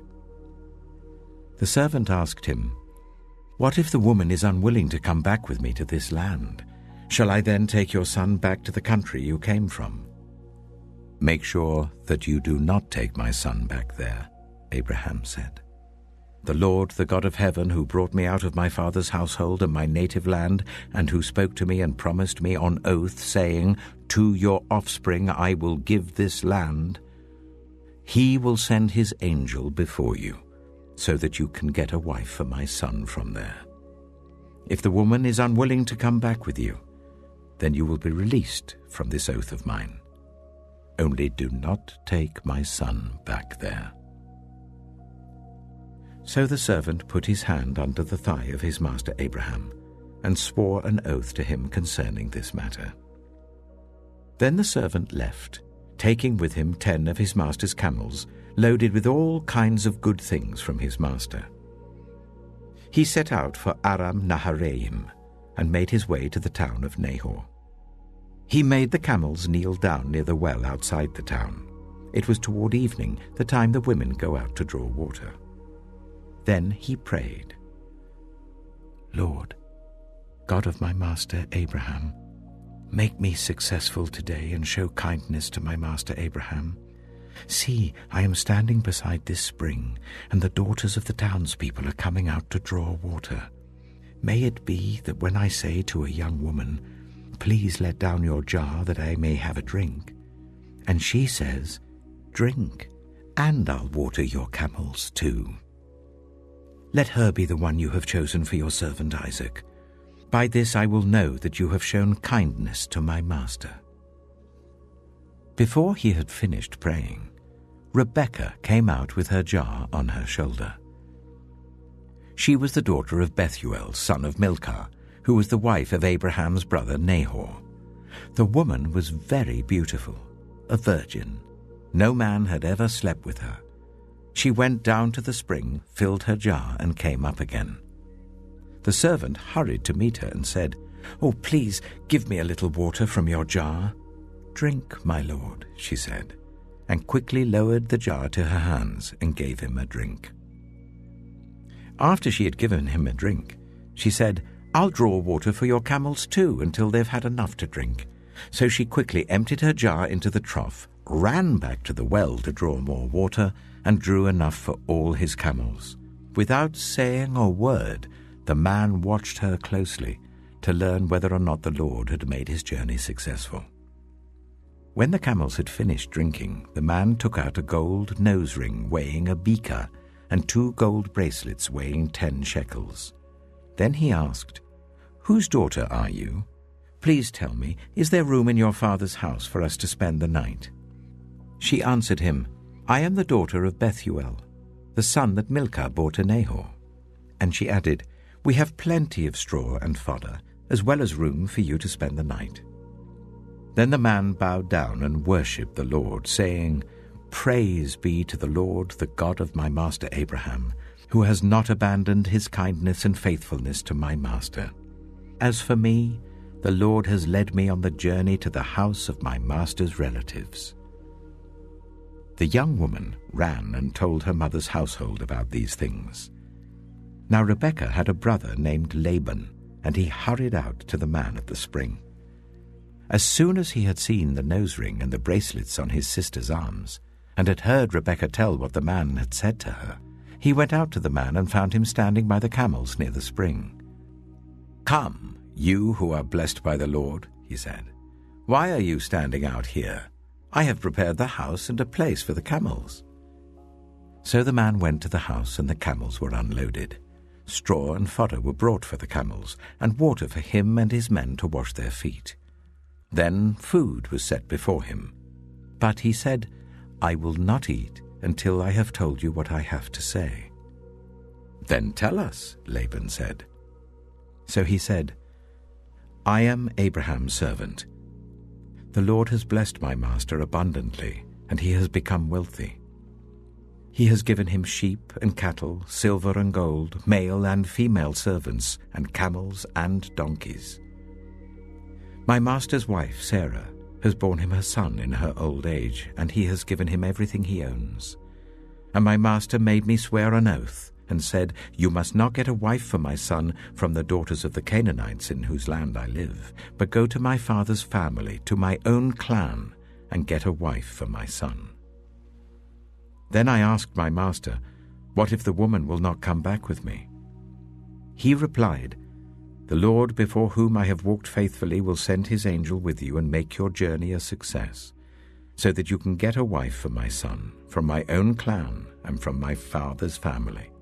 You will be released from my oath if, when you go to my clan, they refuse to give her to you.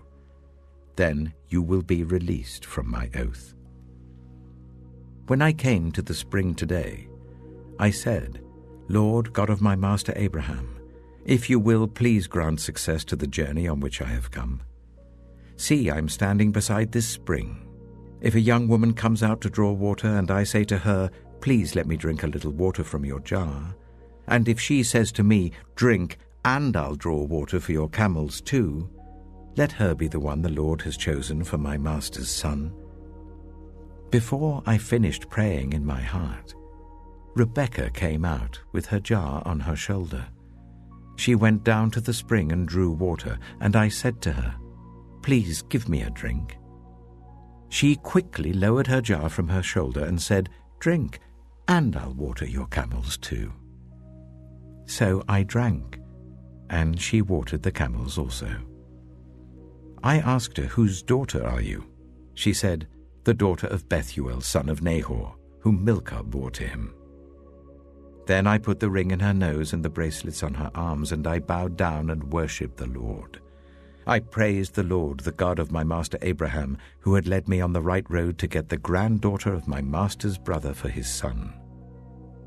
Now, if you will show kindness and faithfulness to my master, tell me. And if not, tell me, so I may know which way to turn." Laban and Bethuel answered, "This is from the Lord. We can say nothing to you one way or the other. Here is Rebekah. Take her and go, and let her become the wife of your master's son, as the Lord has directed." When Abraham's servant heard what they said, he bowed down to the ground before the Lord. Then the servant brought out gold and silver jewelry and articles of clothing and gave them to Rebekah. He also gave costly gifts to her brother and to her mother. Then he and the men who were with him ate and drank and spent the night there. When they got up the next morning, he said, "Send me on my way to my master." But her brother and her mother replied, "Let the young woman remain with us 10 days or so, then you may go." But he said to them, "Do not detain me, now that the Lord has granted success to my journey. Send me on my way so I may go to my master." Then they said, "Let's call the young woman and ask her about it." So they called Rebekah and asked her, "Will you go with this man?" "I will go," she said. So they sent their sister Rebekah on her way, along with her nurse and Abraham's servant and his men. And they blessed Rebekah and said to her, "Our sister, may you increase to thousands upon thousands. May your offspring possess the cities of their enemies." Then Rebekah and her attendants got ready and mounted the camels and went back with the man. So the servant took Rebekah and left. Now Isaac had come from Beer Lahai-roi, for he was living in the Negev. He went out to the field one evening to meditate. And as he looked up, he saw camels approaching. Rebekah also looked up and saw Isaac. She got down from her camel and asked the servant, "Who is that man in the field coming to meet us?" "He is my master," the servant answered. So she took her veil and covered herself. Then the servant told Isaac all he had done. Isaac brought her into the tent of his mother Sarah, and he married Rebekah. So she became his wife, and he loved her. And Isaac was comforted after his mother's death.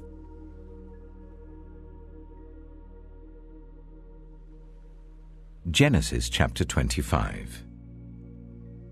Abraham had taken another wife, whose name was Keturah. She bore him Zimran, Jokshan, Medan, Midian, Ishbak, and Shua. Jokshan was the father of Sheba and Dedan.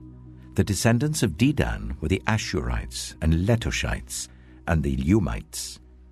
The sons of Midian were Ephah, Hanok, Abida, and Eldaah. All these were descendants of Keturah. Abraham left everything he owned to Isaac. But while he was still living, he gave gifts to the sons of his concubines and sent them away from his son Isaac to the land of the east. Abraham lived 175 years.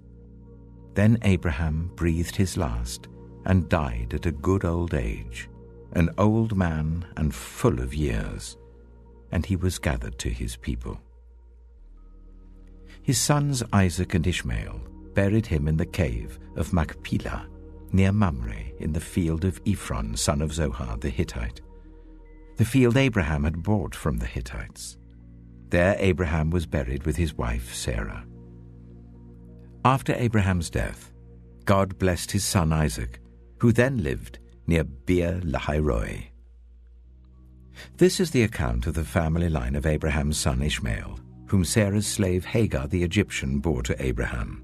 These are the names of the sons of Ishmael, listed in the order of their birth: Nebaioth, the firstborn of Ishmael, Kedah, Adbeel, Mibsam, Mishma, Duma, Massa, Hadad, Tema, Jitor, Nephish, and Kadema.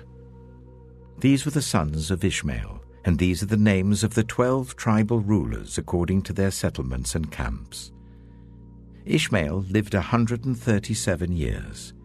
He breathed his last and died, and he was gathered to his people. His descendants settled in the area from Havilah to Shur, near the eastern border of Egypt as you go towards Ashur. And they lived in hostility toward all the tribes related to them. This is the account of the family line of Abraham's son Isaac.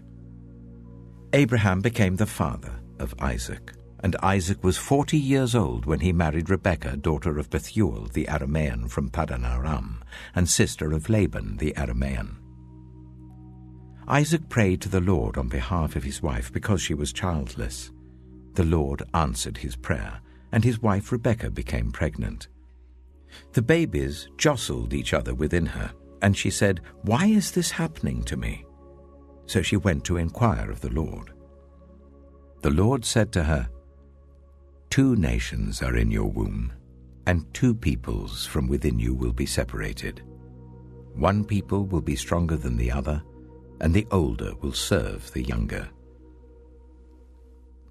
When the time came for her to give birth, there were twin boys in her womb.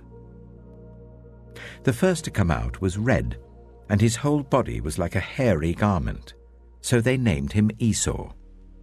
After this his brother came out, with his hand grasping Esau's heel, so he was named Jacob.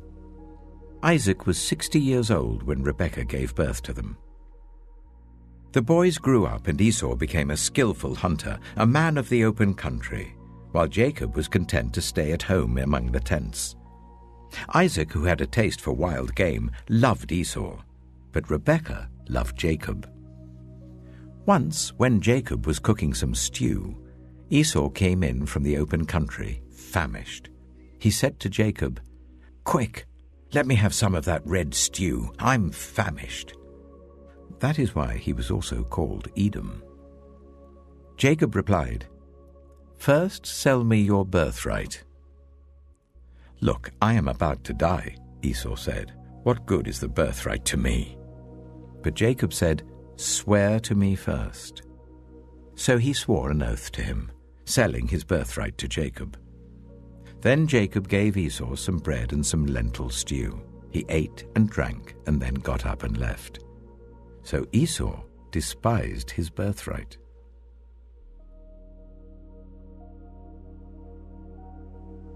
Genesis chapter 26. Now there was a famine in the land, besides the previous famine in Abraham's time, and Isaac went to Abimelech, king of the Philistines, in Gerar. The Lord appeared to Isaac and said, "Do not go down to Egypt. Live in the land where I tell you to live. Stay in this land for a while, and I will be with you and will bless you. For to you and your descendants I will give all these lands and will confirm the oath I swore to your father Abraham. I will make your descendants as numerous as the stars in the sky, and will give them all these lands. And through your offspring all nations on earth will be blessed, because Abraham obeyed me and did everything I required of him, keeping my commands, my decrees, and my instructions." So Isaac stayed in Gerar. When the men of that place asked him about his wife, he said, "She is my sister," because he was afraid to say, "She is my wife." He thought, "The men of this place might kill me on account of Rebekah, because she is beautiful." When Isaac had been there a long time, Abimelech, king of the Philistines, looked down from a window and saw Isaac caressing his wife Rebekah. So Abimelech summoned Isaac and said, "She is really your wife. Why did you say, 'She is my sister'?" Isaac answered him, "Because I thought I might lose my life on account of her." Then Abimelech said, "What is this you have done to us? One of the men might well have slept with your wife, and you would have brought guilt upon us." So Abimelech gave orders to all the people, "Anyone who harms this man or his wife shall surely be put to death." Isaac planted crops in that land, and the same year reaped 100-fold, because the Lord blessed him. The man became rich, and his wealth continued to grow until he became very wealthy. He had so many flocks and herds and servants that the Philistines envied him. So all the wells that his father's servants had dug in the time of his father Abraham, the Philistines stopped up, filling them with earth. Then Abimelech said to Isaac, "Move away from us. You have become too powerful for us." So Isaac moved away from there and encamped in the valley of Gerar, where he settled. Isaac reopened the wells that had been dug in the time of his father Abraham, which the Philistines had stopped up after Abraham died, and he gave them the same names his father had given them. Isaac's servants dug in the valley and discovered a well of fresh water there. But the herdsmen of Gerar quarreled with those of Isaac and said, "The water is ours."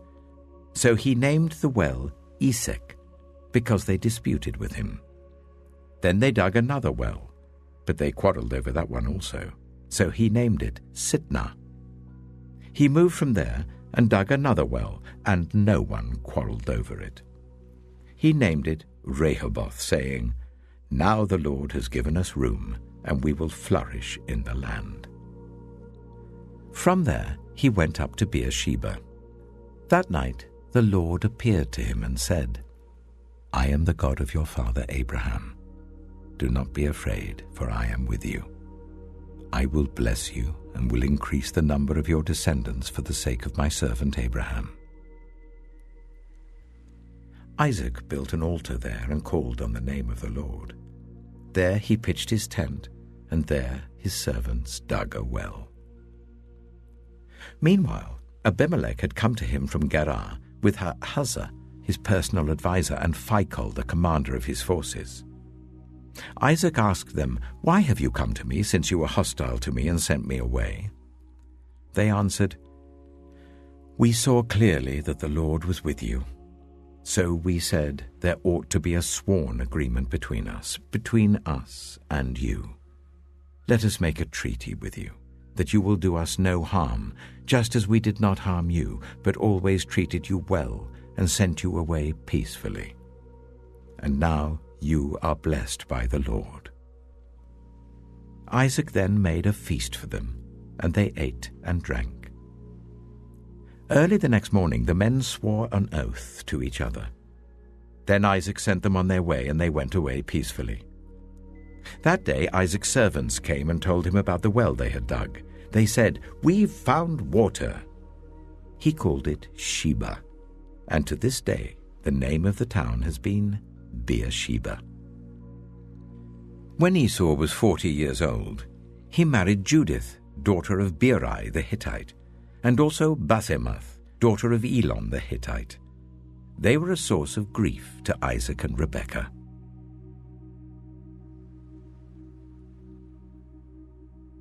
Genesis chapter 27. When Isaac was old and his eyes were so weak that he could no longer see, he called for Esau his older son and said to him, "My son." "Here I am," he answered. Isaac said, "I am now an old man and don't know the day of my death. Now then, get your equipment, your quiver and bow, and go out to the open country to hunt some wild game for me. Prepare me the kind of tasty food I like, and bring it to me to eat, so that I may give you my blessing before I die." Now Rebekah was listening as Isaac spoke to his son Esau. When Esau left for the open country to hunt game and bring it back, Rebekah said to her son Jacob, "Look, I overheard your father say to your brother Esau, 'Bring me some game and prepare me some tasty food to eat, so that I may give you my blessing in the presence of the Lord before I die.' Now, my son, listen carefully and do what I tell you. Go out to the flock and bring me 2 choice young goats, so I can prepare some tasty food for your father, just the way he likes it. Then take it to your father to eat, so that he may give you his blessing before he dies." Jacob said to Rebekah his mother, "But my brother Esau is a hairy man, while I have smooth skin. What if my father touches me? I would appear to be tricking him, and would bring down a curse on myself rather than a blessing." His mother said to him, "My son, let the curse fall on me. Just do what I say. Go and get them for me." So he went and got them and brought them to his mother, and she prepared some tasty food just the way his father liked it. Then Rebekah took the best clothes of Esau, her older son, which she had in the house, and put them on her younger son Jacob. She also covered his hands and the smooth part of his neck with the goat skins. Then she handed to her son Jacob the tasty food and the bread she had made. He went to his father and said, "My father?" "Yes, my son," he answered. "Who is it?" Jacob said to his father, "I am Esau, your firstborn. I have done as you told me. Please sit up and eat some of my game, so that you may give me your blessing." Isaac asked his son, "How did you find it so quickly, my son?" "The Lord your God gave me success," he replied. Then Isaac said to Jacob, "Come near so I can touch you, my son, to know whether you really are my son Esau or not." Jacob went close to his father Isaac, who touched him and said, "The voice is the voice of Jacob, but the hands are the hands of Esau." He did not recognize him, for his hands were hairy like those of his brother Esau, so he proceeded to bless him. "Are you really my son Esau?" he asked. "I am," he replied. Then he said, "My son, bring me some of your game to eat, so that I may give you my blessing." Jacob brought it to him, and he ate, and he brought some wine, and he drank. Then his father Isaac said to him, "Come here, my son, and kiss me." So he went to him and kissed him. When Isaac caught the smell of his clothes, he blessed him and said, "Ah, the smell of my son is like the smell of a field that the Lord has blessed. May God give you heaven's dew and earth's richness, an abundance of grain and new wine. May nations serve you and peoples bow down to you. Be Lord over your brothers, and may the sons of your mother bow down to you. May those who curse you be cursed, and those who bless you be blessed." After Isaac finished blessing him, and Jacob had scarcely left his father's presence, his brother Esau came in from hunting. He too prepared some tasty food and brought it to his father. Then he said to him, "My father, please sit up and eat some of my game, so that you may give me your blessing." His father Isaac asked him, "Who are you?" "I am your son," he answered, "your firstborn, Esau." Isaac trembled violently and said, "Who was it, then, that hunted game and brought it to me? I ate it just before you came, and I blessed him, and indeed he will be blessed." When Esau heard his father's words, he burst out with a loud and bitter cry and said to his father, "Bless me, me too, my father." But he said, "Your brother came deceitfully and took your blessing." Esau said, "Isn't he rightly named Jacob? This is the second time he has taken advantage of me. He took my birthright, and now he's taken my blessing." Then he asked, "Haven't you reserved any blessing for me?" Isaac answered Esau, "I have made him lord over you, and have made all his relatives his servants, and I have sustained him with grain and new wine. So what can I possibly do for you, my son?" Esau said to his father, "Do you only have one blessing, my father? Bless me too, my father." Then Esau wept aloud.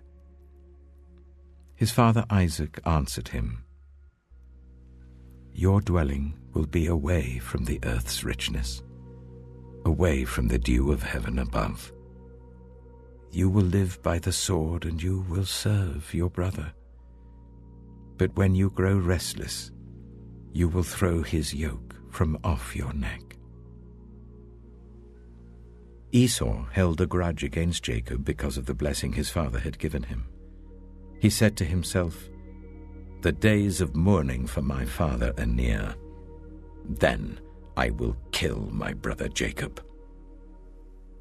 When Rebekah was told what her older son Esau had said, she sent for her younger son Jacob and said to him, "Your brother Esau is planning to avenge himself by killing you. Now then, my son, do what I say. Flee at once to my brother Laban in Haran. Stay with him for a while until your brother's fury subsides. When your brother is no longer angry with you and forgets what you did to him, I'll send word for you to come back from there. Why should I lose both of you in one day?" Then Rebekah said to Isaac, "I'm disgusted with living because of these Hittite women. If Jacob takes a wife from among the women of this land, from Hittite women like these, my life will not be worth living."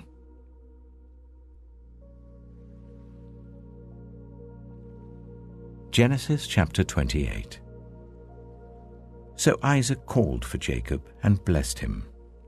Then he commanded him, "Do not marry a Canaanite woman. Go at once to Paddan Aram, to the house of your mother's father Bethuel. Take a wife for yourself there from among the daughters of Laban, your mother's brother. May God Almighty bless you and make you fruitful and increase your numbers, until you become a community of peoples. May he give you and your descendants the blessing given to Abraham, so that you may take possession of the land where you now reside as a foreigner, the land God gave to Abraham."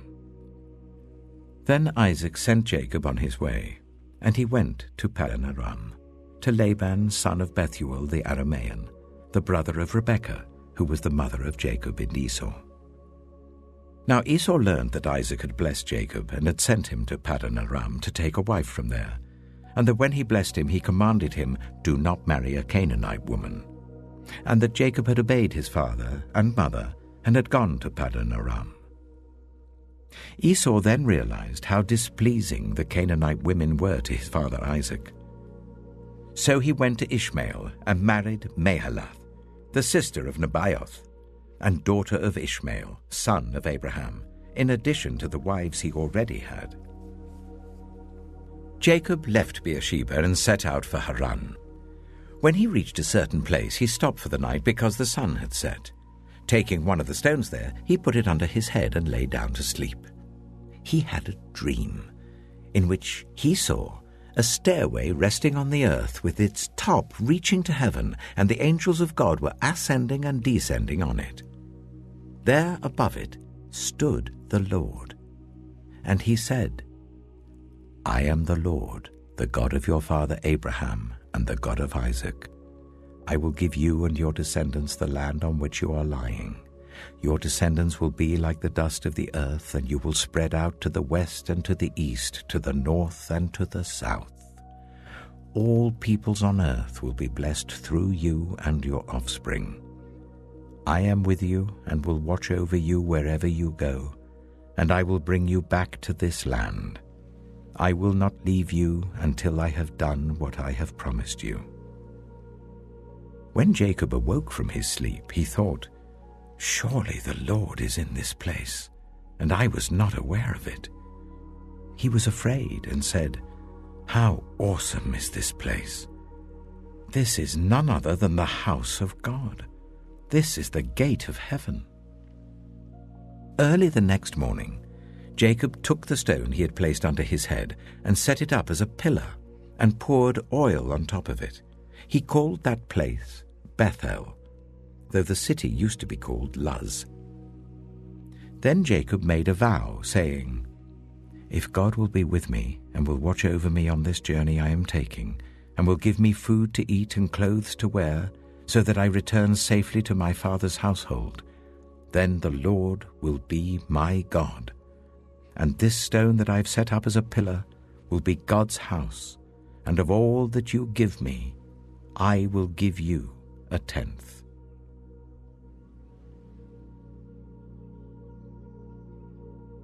Genesis chapter 29.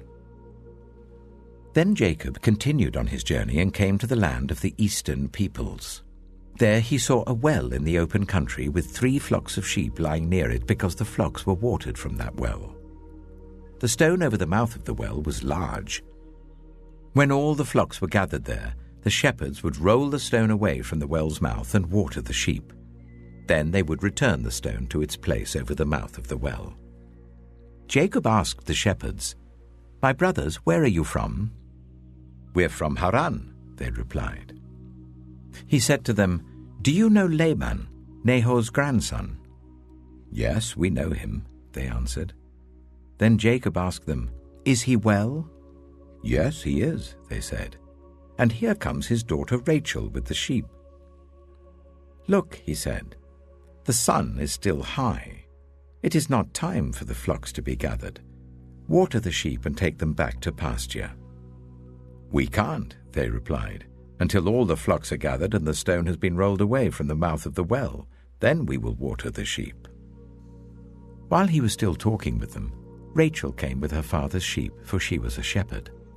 When Jacob saw Rachel, daughter of his uncle Laban, and Laban's sheep, he went over and rolled the stone away from the mouth of the well and watered his uncle's sheep.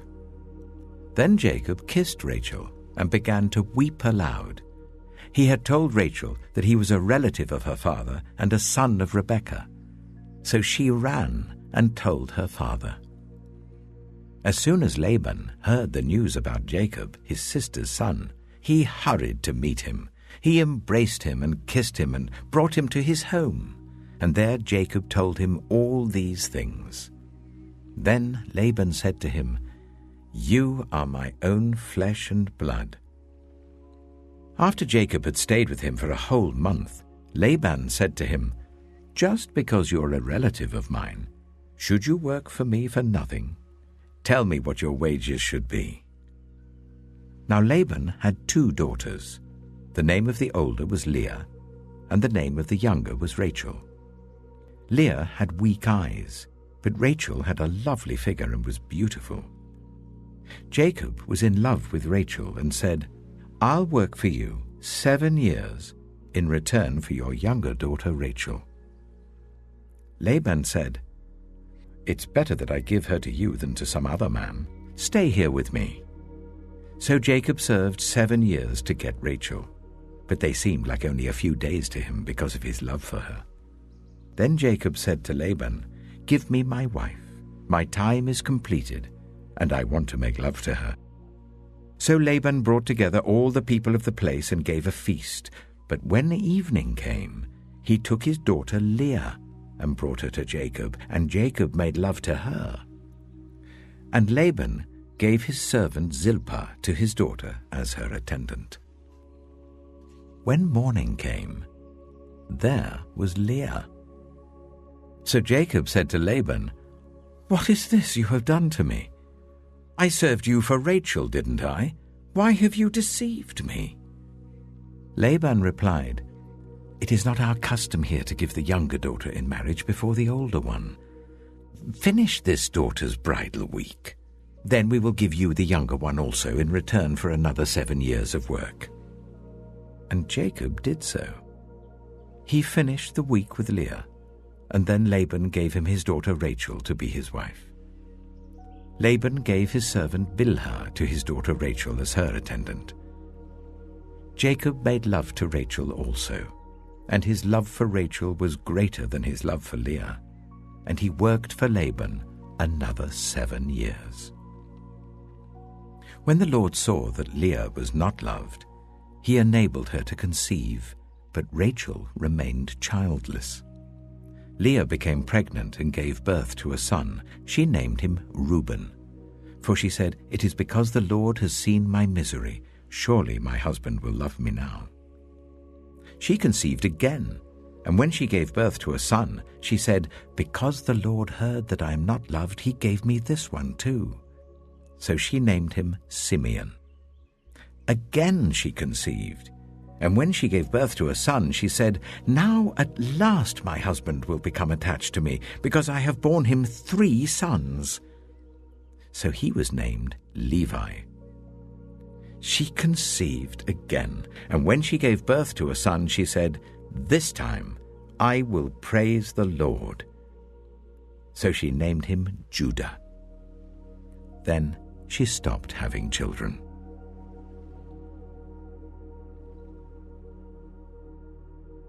Genesis chapter 30. When Rachel saw that she was not bearing Jacob any children, she became jealous of her sister. So she said to Jacob, "Give me children or I'll die." Jacob became angry with her and said, "Am I in the place of God, who has kept you from having children?" Then she said, "Here is Bilhah, my servant. Sleep with her, so that she can bear children for me, and I too can build a family through her." So she gave him her servant Bilhah as a wife. Jacob slept with her, and she became pregnant and bore him a son. Then Rachel said, "God has vindicated me. He has listened to my plea and given me a son." Because of this, she named him Dan. Rachel's servant Bilhah conceived again and bore Jacob a second son. Then Rachel said, "I have had a great struggle with my sister, and I have won." So she named him Naphtali. When Leah saw that she had stopped having children, she took her servant Zilpah and gave her to Jacob as a wife. Leah's servant Zilpah bore Jacob a son. Then Leah said, "What good fortune!" So she named him Gad. Leah's servant Zilpah bore Jacob a second son. Then Leah said, "How happy I am!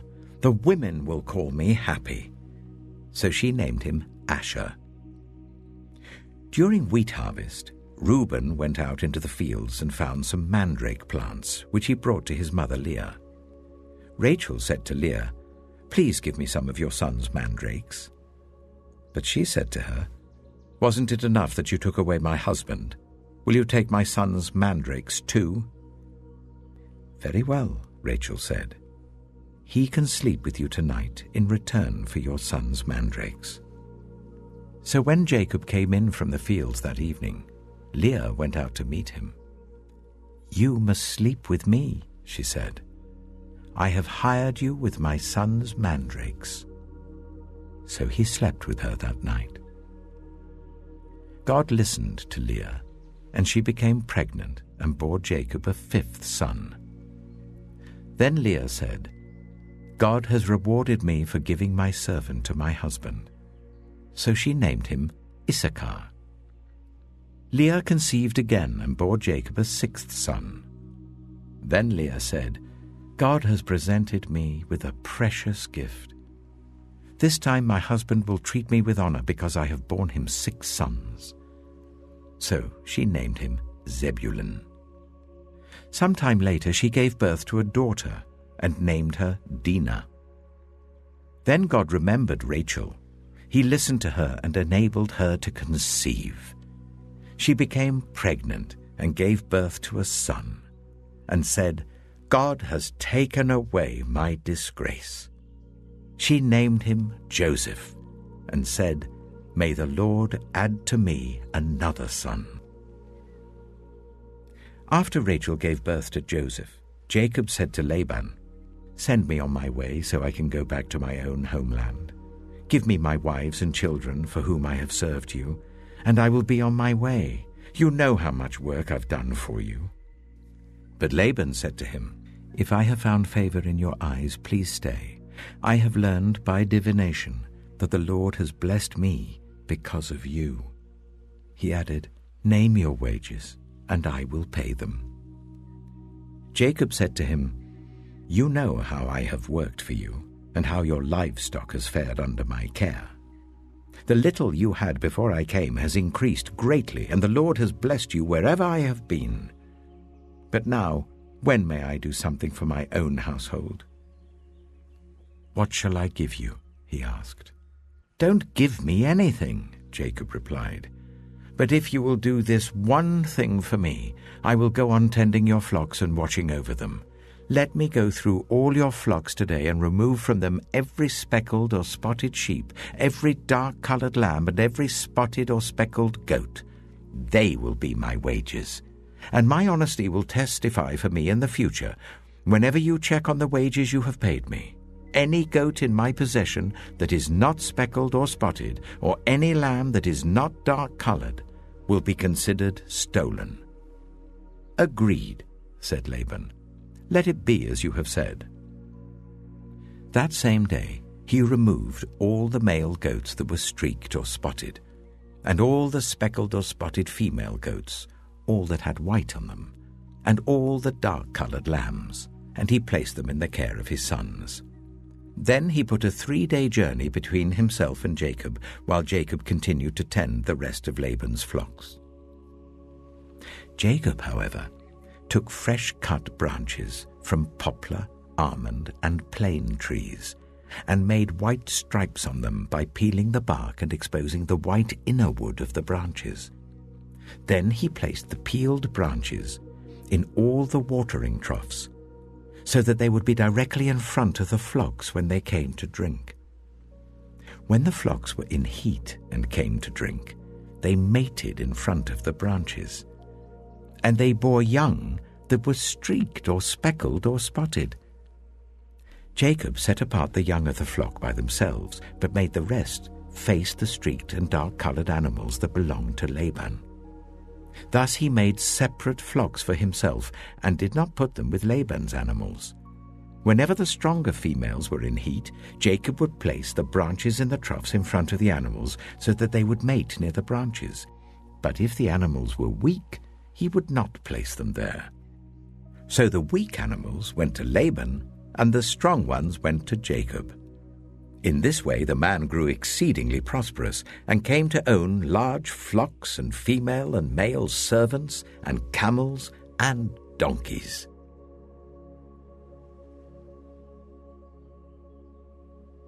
Genesis chapter 31. Jacob heard that Laban's sons were saying, "Jacob has taken everything our father owned and has gained all this wealth from what belonged to our father." And Jacob noticed that Laban's attitude toward him was not what it had been. Then the Lord said to Jacob, "Go back to the land of your fathers and to your relatives, and I will be with you." So Jacob sent word to Rachel and Leah to come out to the fields where his flocks were. He said to them, "I see that your father's attitude towards me is not what it was before, but the God of my father has been with me. You know that I've worked for your father with all my strength, yet your father has cheated me by changing my wages 10 times. However, God has not allowed him to harm me. If he said, 'The speckled ones will be your wages,' then all the flocks gave birth to speckled young. And if he said, 'The streaked ones will be your wages,' then all the flocks bore streaked young. So God has taken away your father's livestock and has given them to me. In breeding season, I once had a dream in which I looked up and saw that the male goats mating with the flock were streaked, speckled, or spotted. The angel of God said to me in the dream, 'Jacob.' I answered, 'Here I am.' And he said, 'Look up and see that all the male goats mating with the flock are streaked, speckled, or spotted, for I have seen all that Laban has been doing to you. I am the God of Bethel, where you anointed a pillar and where you made a vow to me. Now leave this land at once and go back to your native land.'" Then Rachel and Leah replied, "Do we still have any share in the inheritance of our father's estate? Does he not regard us as foreigners? Not only has he sold us, but he has used up what was paid for us. Surely all the wealth that God took away from our father belongs to us and our children. So do whatever God has told you." Then Jacob put his children and his wives on camels, and he drove all his livestock ahead of him along with all the goods he had accumulated in Paddan Aram to go to his father Isaac in the land of Canaan. When Laban had gone to shear his sheep, Rachel stole her father's household gods. Moreover, Jacob deceived Laban the Aramean by not telling him he was running away.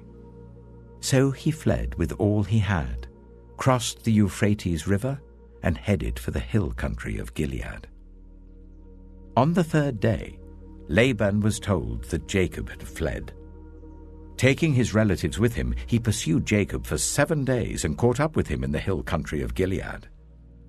Then God came to Laban the Aramean in a dream at night and said to him, "Be careful not to say anything to Jacob, either good or bad." Jacob had pitched his tent in the hill country of Gilead when Laban overtook him, and Laban and his relatives camped there too.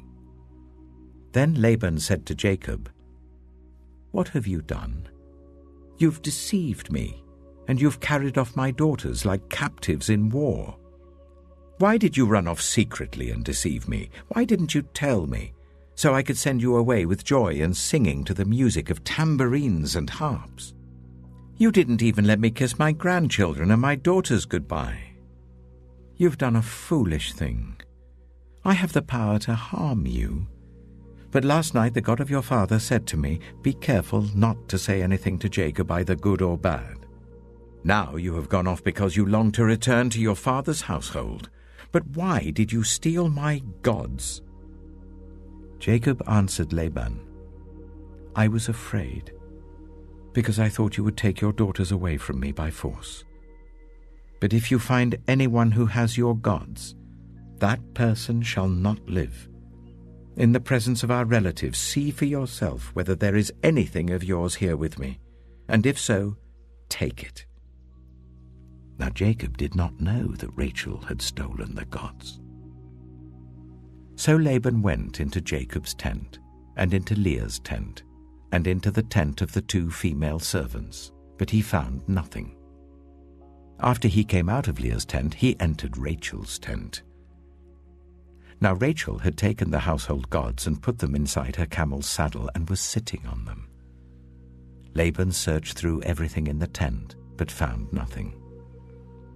Rachel said to her father, "Don't be angry, my lord, that I cannot stand up in your presence. I'm having my period." So he searched, but could not find the household gods.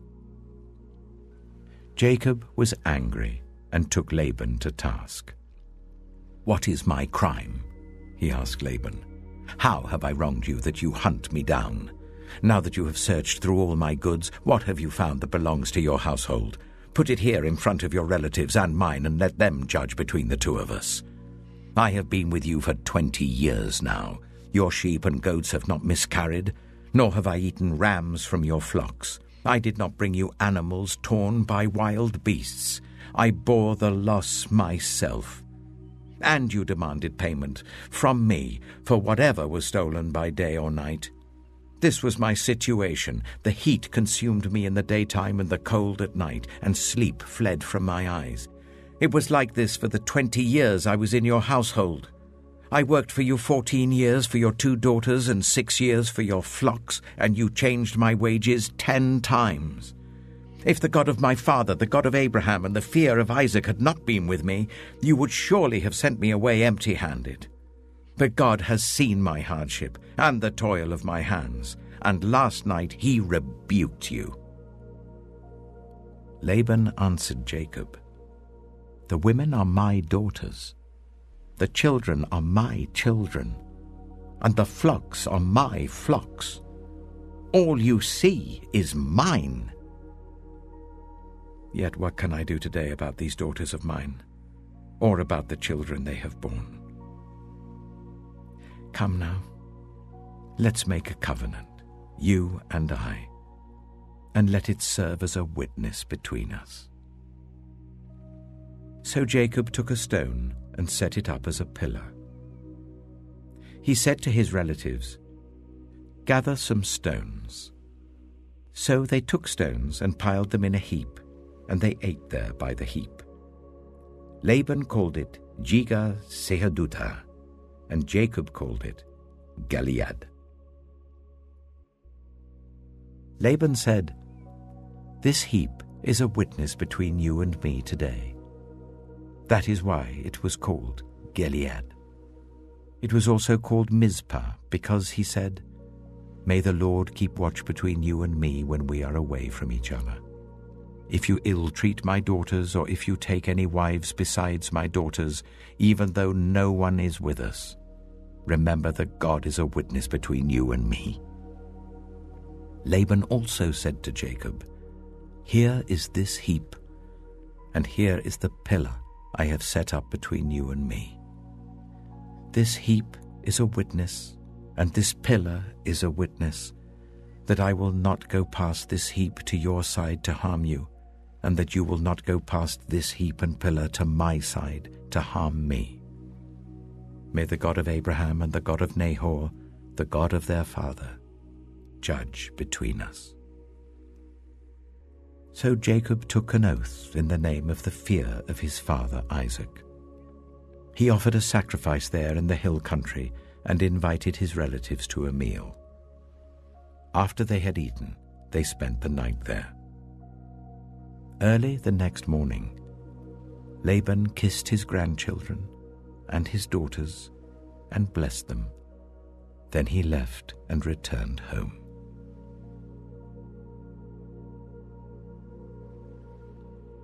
Genesis chapter 32. Jacob also went on his way, and the angels of God met him. When Jacob saw them, he said, "This is the camp of God."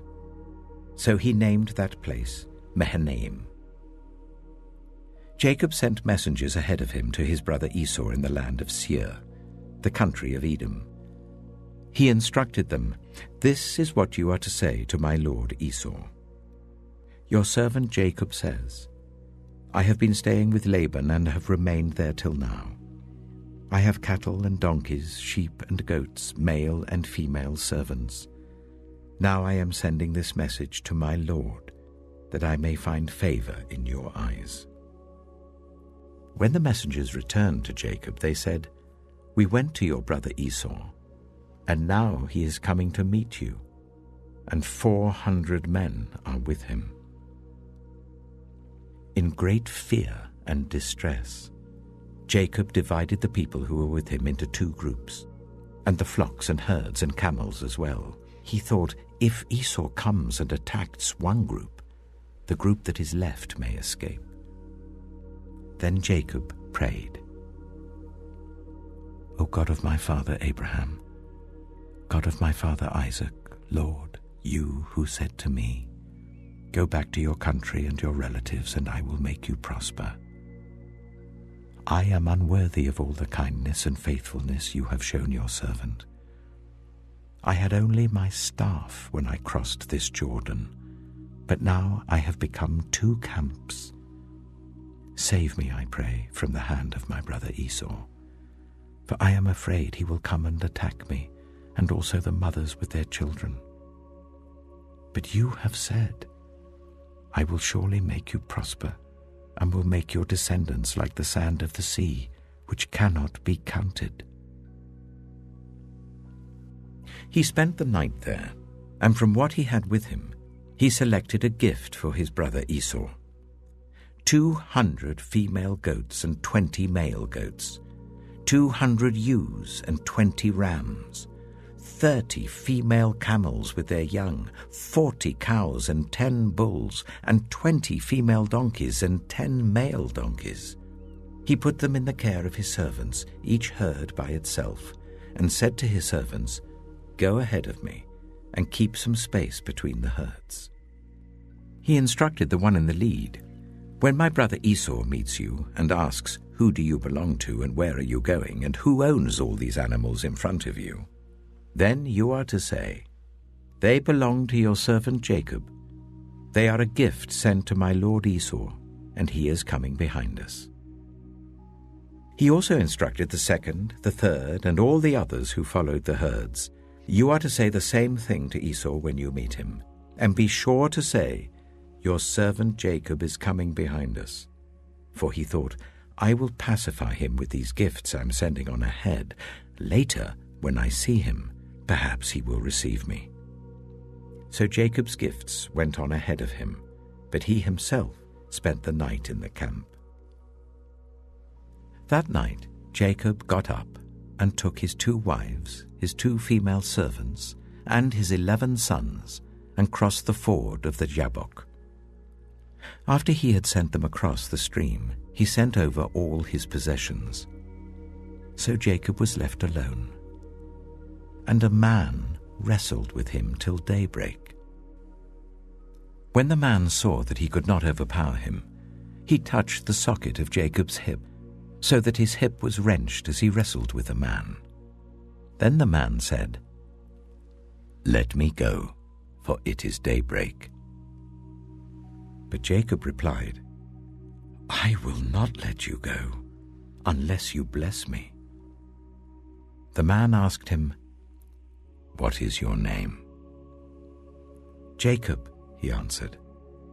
Then the man said, "Your name will no longer be Jacob, but Israel, because you have struggled with God and with humans and have overcome." Jacob said, "Please tell me your name." But he replied, "Why do you ask my name?" Then he blessed him there. So Jacob called the place Peniel, saying, "It is because I saw God face to face, and yet my life was spared." The sun rose above him as he passed Peniel, and he was limping because of his hip. Therefore to this day the Israelites do not eat the tendon attached to the socket of the hip, because the socket of Jacob's hip was touched near the tendon.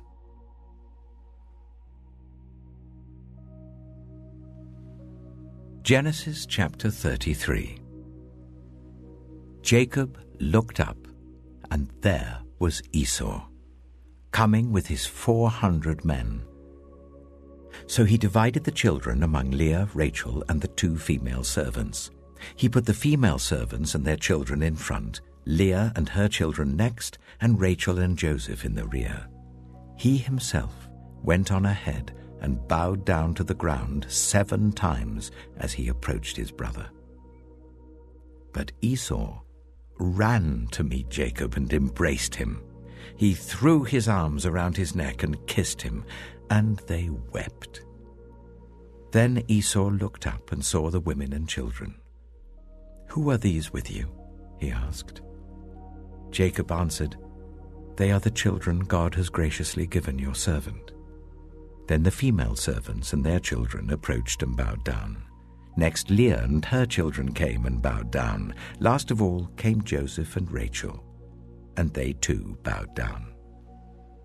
Esau asked, "What's the meaning of all these flocks and herds I met?"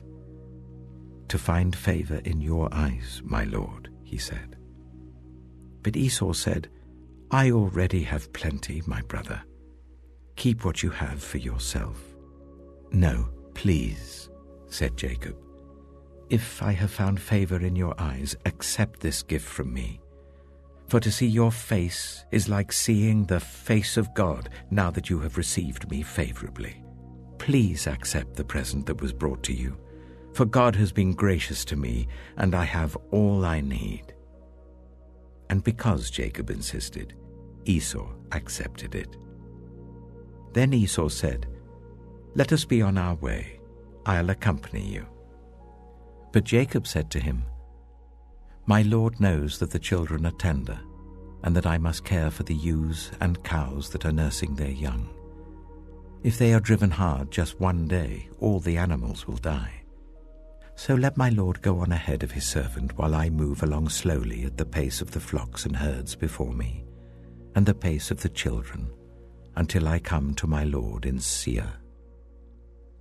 Esau said, "Then let me leave some of my men with you." "But why do that?" Jacob asked. "Just let me find favor in the eyes of my Lord." So that day Esau started on his way back to Seir. Jacob, however, went to Succoth, where he built a place for himself and made shelters for his livestock. That is why the place is called Succoth. After Jacob came from Paddan Aram, he arrived safely at the city of Shechem in Canaan and camped within sight of the city. For 100 pieces of silver he bought from the sons of Hamor, the father of Shechem, the plot of ground where he pitched his tent. There he set up an altar and called it El Elohe Israel.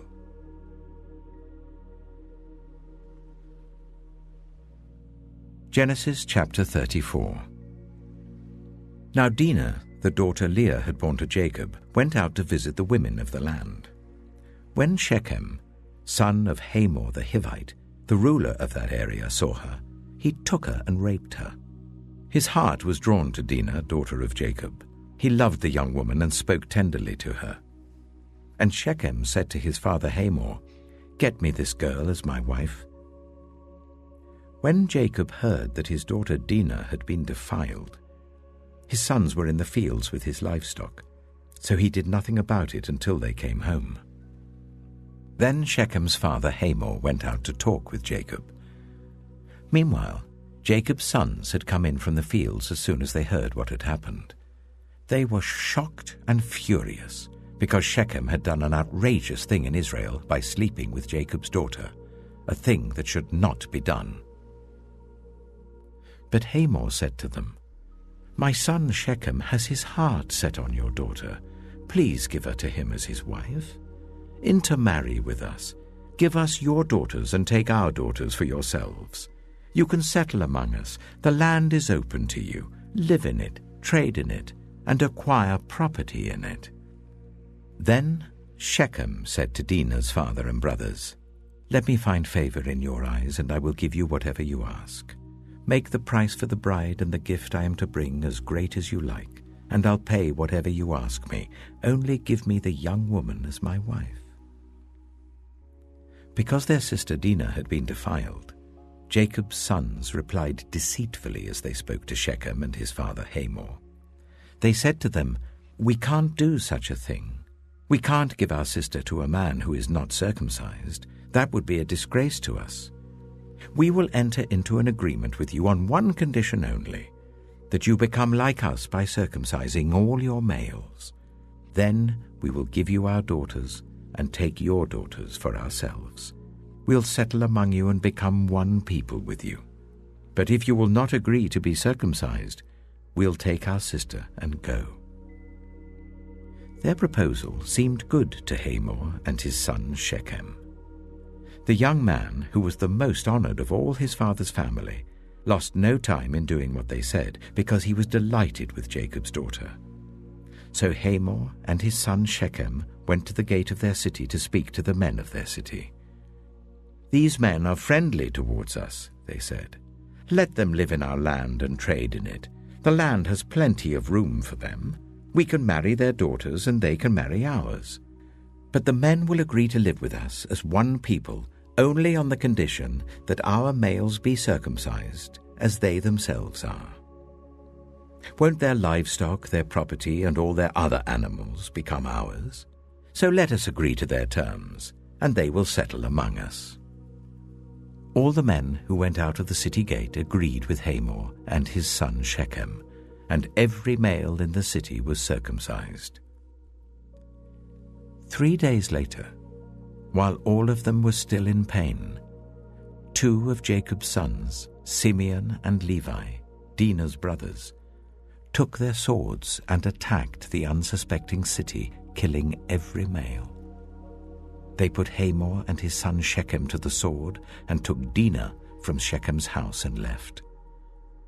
The sons of Jacob came upon the dead bodies and looted the city where their sister had been defiled. They seized their flocks and herds and donkeys and everything else of theirs in the city and out in the fields. They carried off all their wealth and all their women and children, taking as plunder everything in the houses.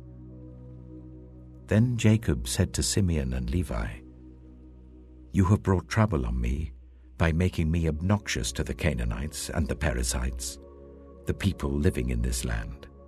We are few in number, and if they join forces against me and attack me, I and my household will be destroyed." But they replied, "Should he have treated our sister like a prostitute?"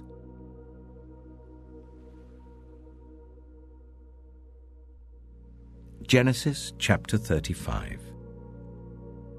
Then God said to Jacob, "Go up to Bethel and settle there, and build an altar there to God, who appeared to you when you were fleeing from your brother Esau." So Jacob said to his household and to all who were with him, "Get rid of the foreign gods you have with you, and purify yourselves and change your clothes.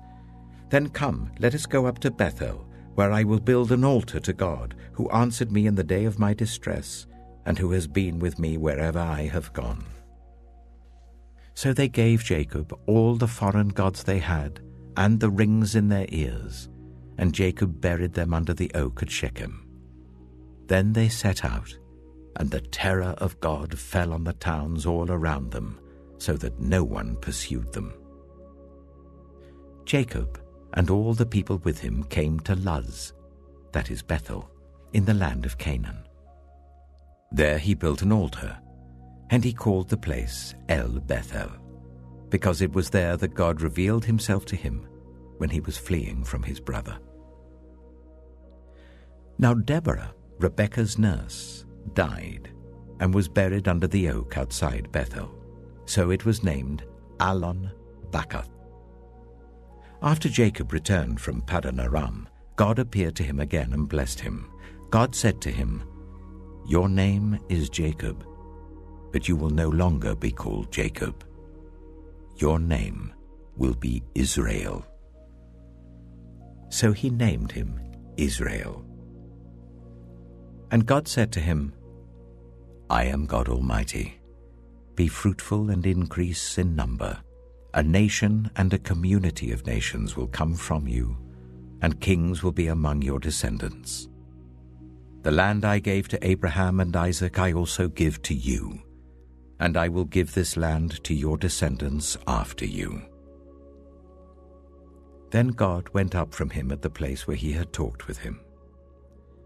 Jacob set up a stone pillar at the place where God had talked with him, and he poured out a drink offering on it. He also poured oil on it. Jacob called the place where God had talked with him Bethel. Then they moved on from Bethel. While they were still some distance from Ephraim, Rachel began to give birth and had great difficulty. And as she was having great difficulty in childbirth, the midwife said to her, "Don't despair, for you have another son." As she breathed her last, for she was dying, she named her son Ben-Oni, but his father named him Benjamin. So Rachel died and was buried on the way to Ephraim, that is Bethlehem. Over her tomb Jacob set up a pillar, and to this day that pillar marks Rachel's tomb. Israel moved on again and pitched his tent beyond Migdal-Eder. While Israel was living in that region, Reuben went in and slept with his father's concubine Bilhah, and Israel heard of it. Jacob had 12 sons. The sons of Leah: Reuben, the firstborn of Jacob, Simeon, Levi, Judah, Issachar, and Zebulun.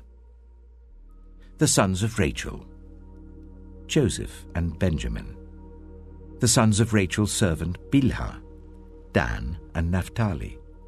The sons of Leah's servant Zilpah: Gad and Asher. These were the sons of Jacob who were born to him in Paddan Aram.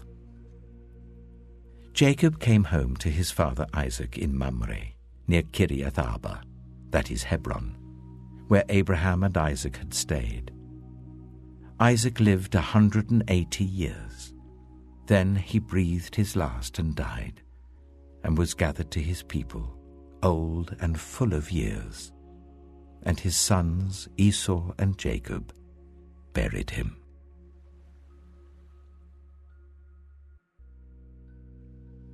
Genesis chapter 36.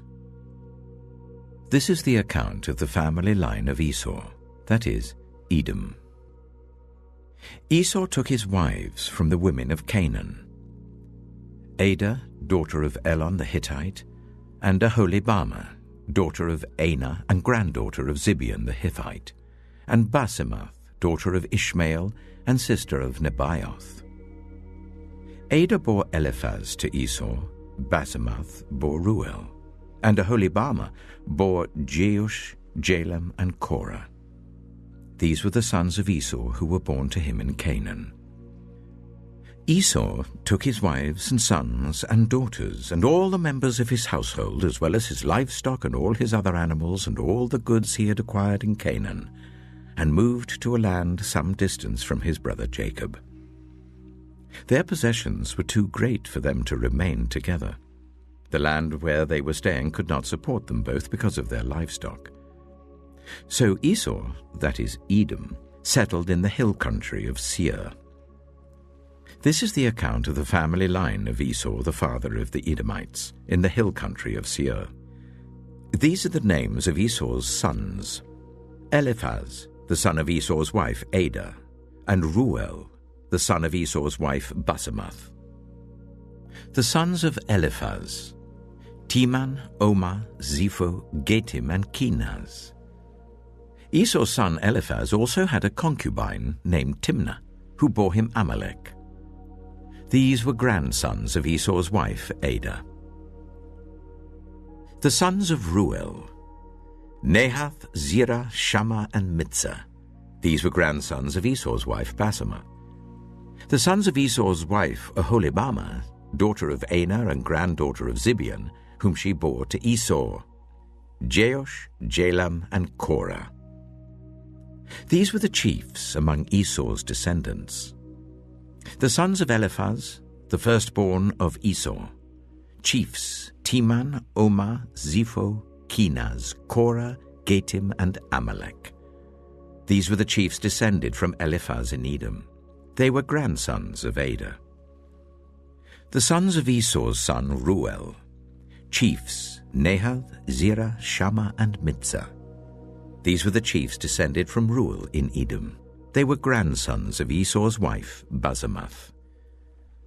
The sons of Esau's wife Oholibamah, chiefs Jeush, Jalam, and Korah. These were the chiefs descended from Esau's wife Oholibamah, daughter of Anah. These were the sons of Esau, that is Edom, and these were their chiefs. These were the sons of Seir the Horite, who were living in the region: Lotan, Shobal, Zibeon, Anah, Dishon, Ezer, and Dishan. These sons of Seir in Edom were Horite chiefs. The sons of Lotan: Horai and Homam. Timnah was Lotan's sister. The sons of Shobal: Alvan, Manahath, Ebal, Shapho, and Onam. The sons of Zibeon: Aya and Anah. This is the Anah who discovered the hot springs in the desert while he was grazing the donkeys of his father Zibeon. The children of Anah: Dishon and Oholibamah, daughter of Anah. The sons of Dishon: Hemdan, Eshban, Ithran, and Kiran. The sons of Ezer: Bilhan, Zevan, and Achan. The sons of Dishan: Az and Aran. These were the Horite chiefs: Lotan, Shobal, Zibeon, Anah, Dishon, Ezer, and Dishan. These were the Horite chiefs according to their divisions in the land of Seir. These were the kings who reigned in Edom before any Israelite king reigned. Bela, son of Beor, became king of Edom. His city was named Dinhabah. When Bela died, Jobab, son of Zerah from Bozrah, succeeded him as king. When Jobab died, Husham from the land of the Temanites succeeded him as king. When Husham died, Hadad, son of Bedad, who defeated Midian in the country of Moab, succeeded him as king. His city was named Avith. When Hadad died, Samlah from Masrekah succeeded him as king. When Samlah died, Shaul from Rehoboth on the river succeeded him as king. When Shaul died, Baal-Hanan, son of Akbor, succeeded him as king. When Baal-Hanan, son of Akbor, died, Hadad succeeded him as king. His city was named Peiu, and his wife's name was Mehetabel, daughter of Matred, the daughter of Mezahab. These were the chiefs descended from Esau, by name according to their clans and regions: Timnah, Alivah, Jetheth, Oholibamah, Elah, Pinon, Kizah, Teman, Mibzah, Magdiel, and Iram. These were the chiefs of Edom according to their settlements in the land they occupied. This is the family line of Esau, the father of the Edomites.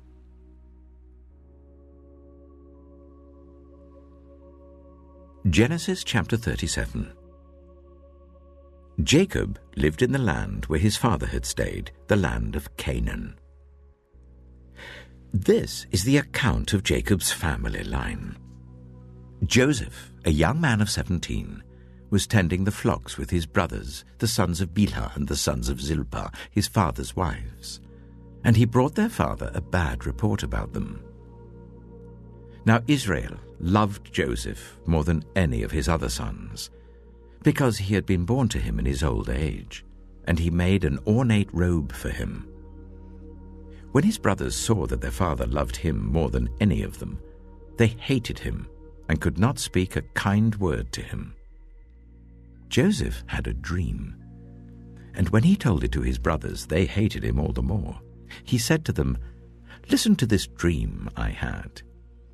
We were binding sheaves of corn out in the field when suddenly my sheaf rose and stood upright, while your sheaves gathered round mine and bowed down to it."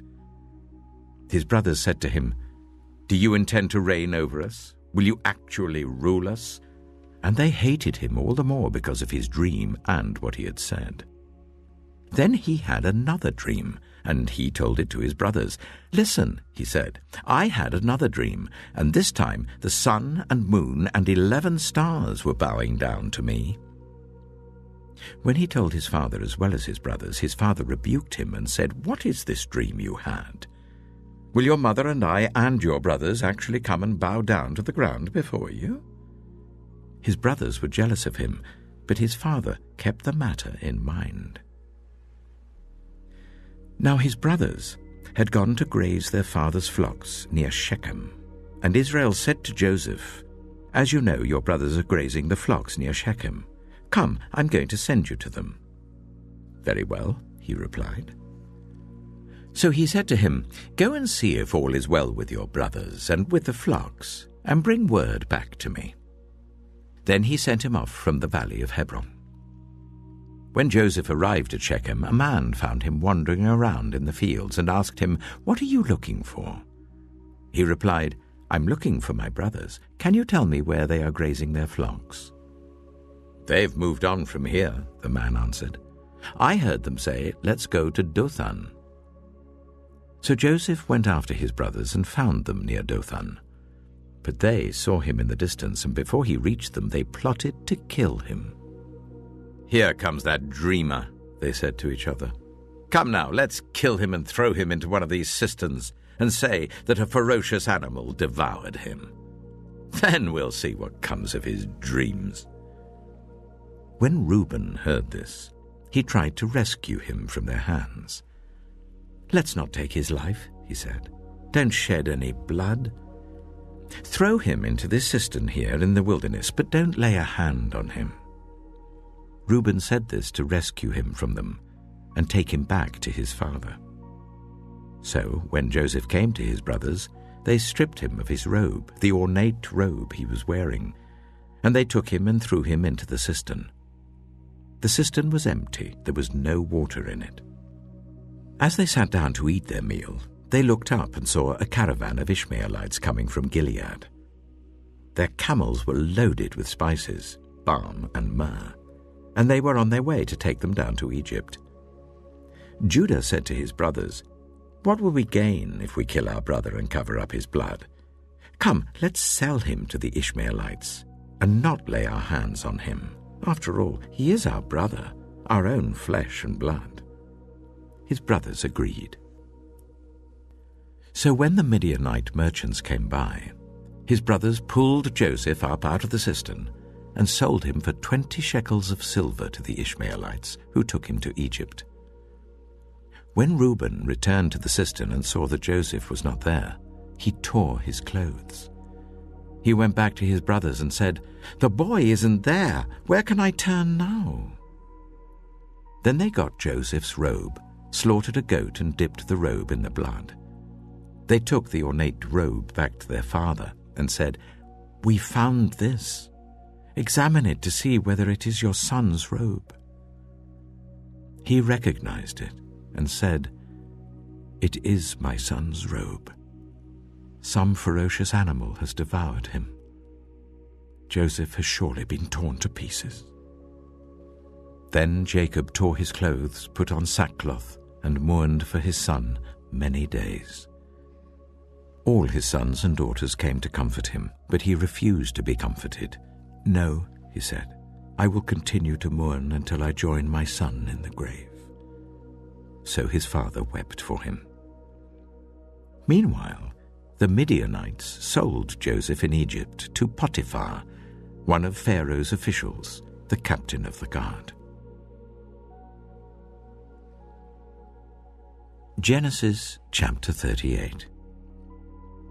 At that time, Judah left his brothers and went down to stay with a man of Adullam named Hira. There Judah met the daughter of a Canaanite man named Shua. He married her and made love to her.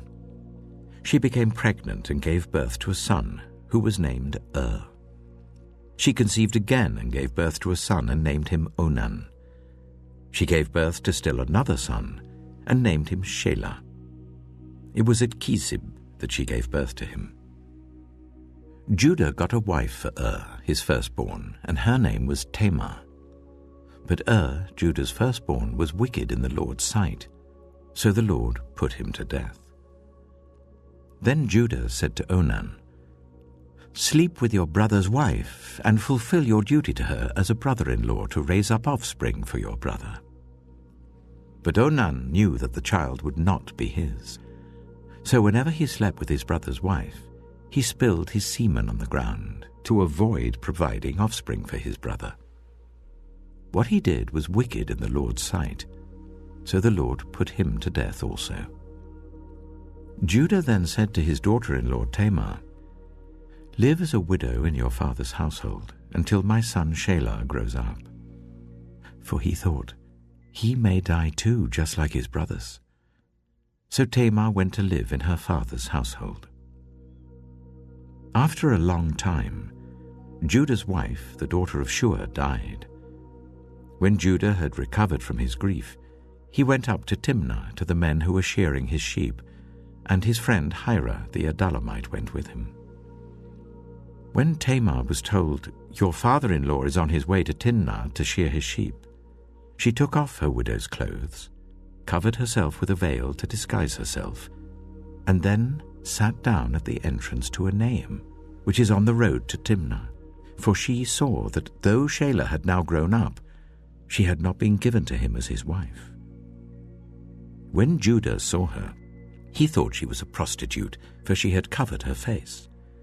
Not realizing that she was his daughter-in-law, he went over to her by the roadside and said, "Come now, let me sleep with you." "And what will you give me to sleep with you?" she asked. "I'll send you a young goat from my flock," he said. "Will you give me something as a pledge until you send it?" she asked. He said, "What pledge should I give you?" "Your seal and its cord and the staff in your hand," she answered. So he gave them to her and slept with her, and she became pregnant by him. After she left, she took off her veil and put on her widow's clothes again. Meanwhile, Judah sent the young goat by his friend the Adullamite in order to get his pledge back from the woman, but he did not find her. He asked the men who lived there, "Where is the shrine prostitute who was beside the road at Enaim?" "There hasn't been any shrine prostitute here," they said. So he went back to Judah and said, "I didn't find her. Besides, the men who lived there said, 'There hasn't been any shrine prostitute here.'" Then Judah said, "Let her keep what she has, or we will become a laughingstock. After all, I did send her this young goat, but you didn't find her." About 3 months later, Judah was told, "Your daughter-in-law Tamar is guilty of prostitution, and as a result she is now pregnant." Judah said, "Bring her out and let her be burned to death." As she was being brought out, she sent a message to her father-in-law. "I am pregnant by the man who owns these," she said. And she added, "See if you recognize whose seal and cord and staff these are."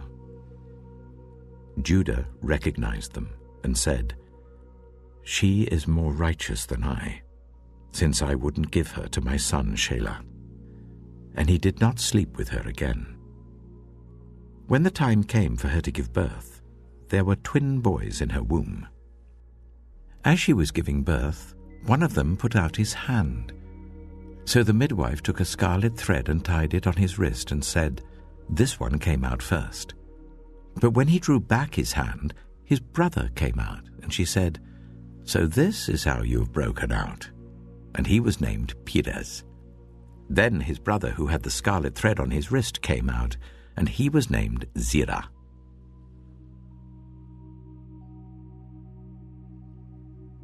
Genesis chapter 39. Now Joseph had been taken down to Egypt.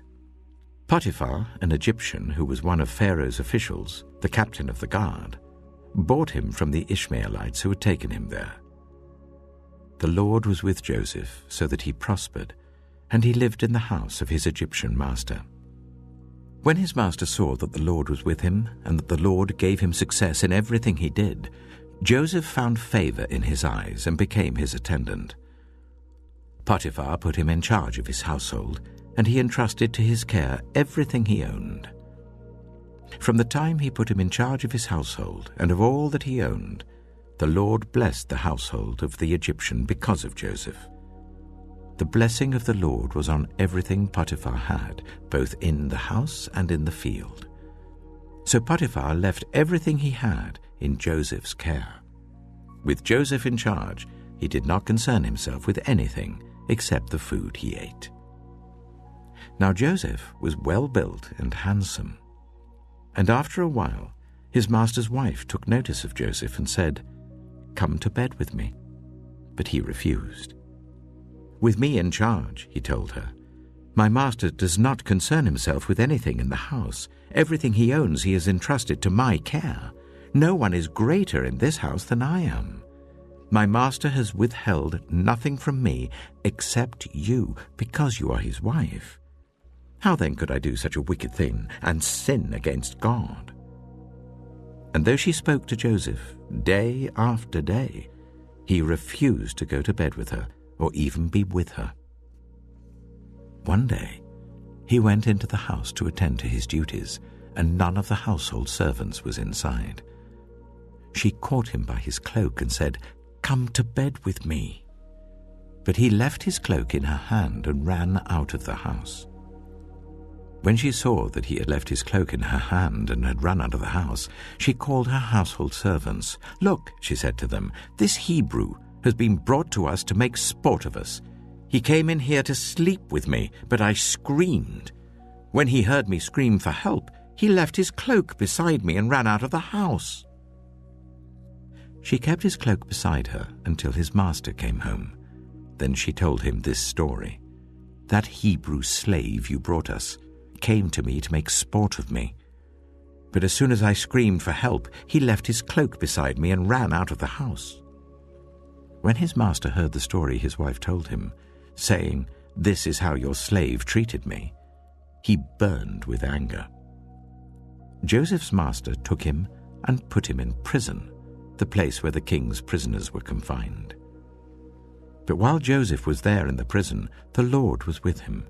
He showed him kindness and granted him favor in the eyes of the prison warden. So the warden put Joseph in charge of all those held in the prison, and he was made responsible for all that was done there. The warden paid no attention to anything under Joseph's care, because the Lord was with Joseph and gave him success in whatever he did.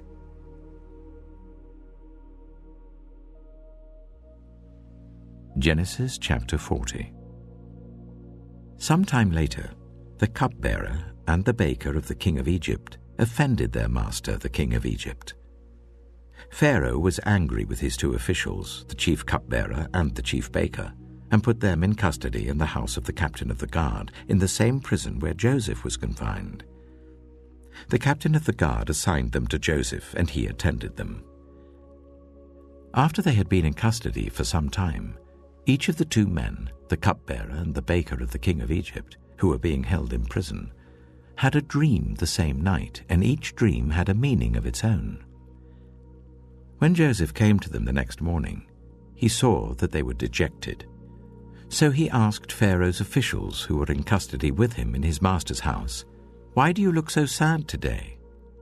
"We both had dreams," they answered, "but there is no one to interpret them." Then Joseph said to them, "Do not interpretations belong to God? Tell me your dreams." So the chief cupbearer told Joseph his dream. He said to him, "In my dream, I saw a vine in front of me, and on the vine were 3 branches. As soon as it budded, it blossomed, and its clusters ripened into grapes. Pharaoh's cup was in my hand, and I took the grapes, squeezed them into Pharaoh's cup, and put the cup in his hand." "This is what it means," Joseph said to him. "The 3 branches are 3 days. Within 3 days, Pharaoh will lift up your head and restore you to your position, and you will put Pharaoh's cup in his hand, just as you used to do when you were his cupbearer. But when all goes well with you, remember me and show me kindness. Mention me to Pharaoh and get me out of this prison. I was forcibly carried off from the land of the Hebrews, and even here I've done nothing to deserve being put in a dungeon." When the chief baker saw that Joseph had given a favorable interpretation, he said to Joseph, "I too had a dream, On my head were 3 baskets of bread. In the top basket were all kinds of baked goods for Pharaoh, but the birds were eating them out of the basket on my head." "This is what it means," Joseph said. "The 3 baskets are 3 days. Within 3 days, Pharaoh will lift off your head and impale your body on a pole, and the birds will eat away your flesh." Now the 3rd day was Pharaoh's birthday, and he gave a feast for all his officials. He lifted up the heads of the chief cupbearer and the chief baker in the presence of his officials. He restored the chief cupbearer to his position, so that he once again put the cup into Pharaoh's hand. But he impaled the chief baker, just as Joseph had said to them in his interpretation. The chief cupbearer, however, did not remember Joseph. He forgot him.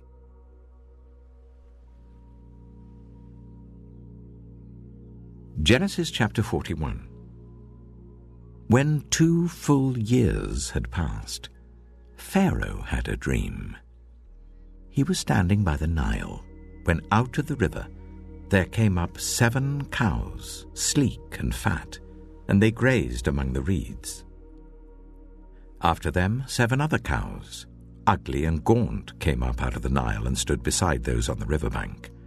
And the cows that were ugly and gaunt ate up the 7 sleek, fat cows. Then Pharaoh woke up.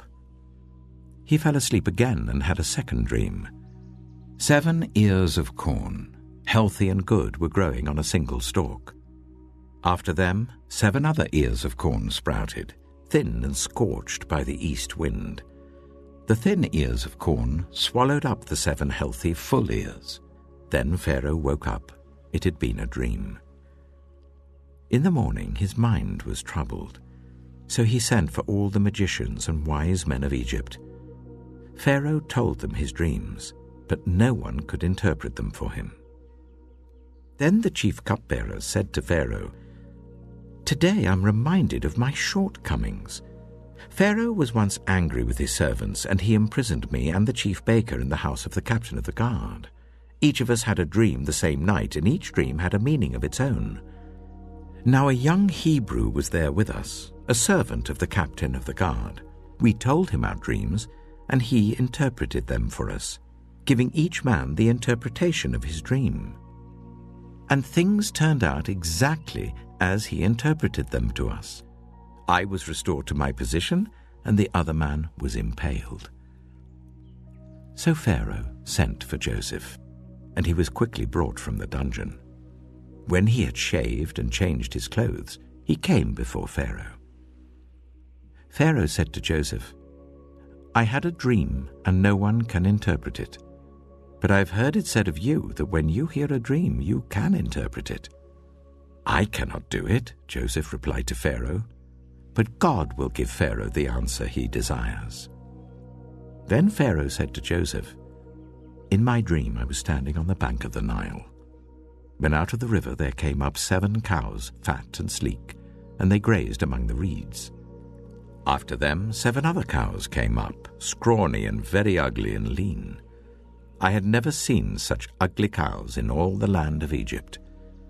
The lean, ugly cows ate up the 7 fat cows that came up first. But even after they ate them, no one could tell that they had done so. They looked just as ugly as before. Then I woke up. In my dream I saw 7 ears of corn, full and good, growing on a single stalk. After them 7 other ears sprouted, withered and thin and scorched by the east wind. The thin ears of corn swallowed up the 7 good ears. I told this to the magicians, but none of them could explain it to me." Then Joseph said to Pharaoh, "The dreams of Pharaoh are one and the same. God has revealed to Pharaoh what he is about to do. The 7 good cows are 7 years, and the 7 good ears of corn are 7 years. It is one and the same dream. The 7 lean, ugly cows that came up afterward are 7 years, and so are the 7 worthless ears of corn scorched by the east wind. They are 7 years of famine. It is just as I said to Pharaoh. God has shown Pharaoh what he is about to do. 7 years of great abundance are coming throughout the land of Egypt, but 7 years of famine will follow them.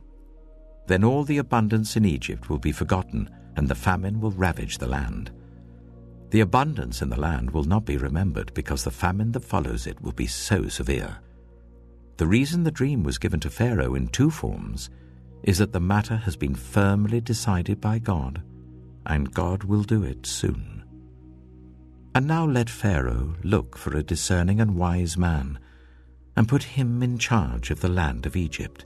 Let Pharaoh appoint commissioners over the land to take 1/5 of the harvest of Egypt during the 7 years of abundance.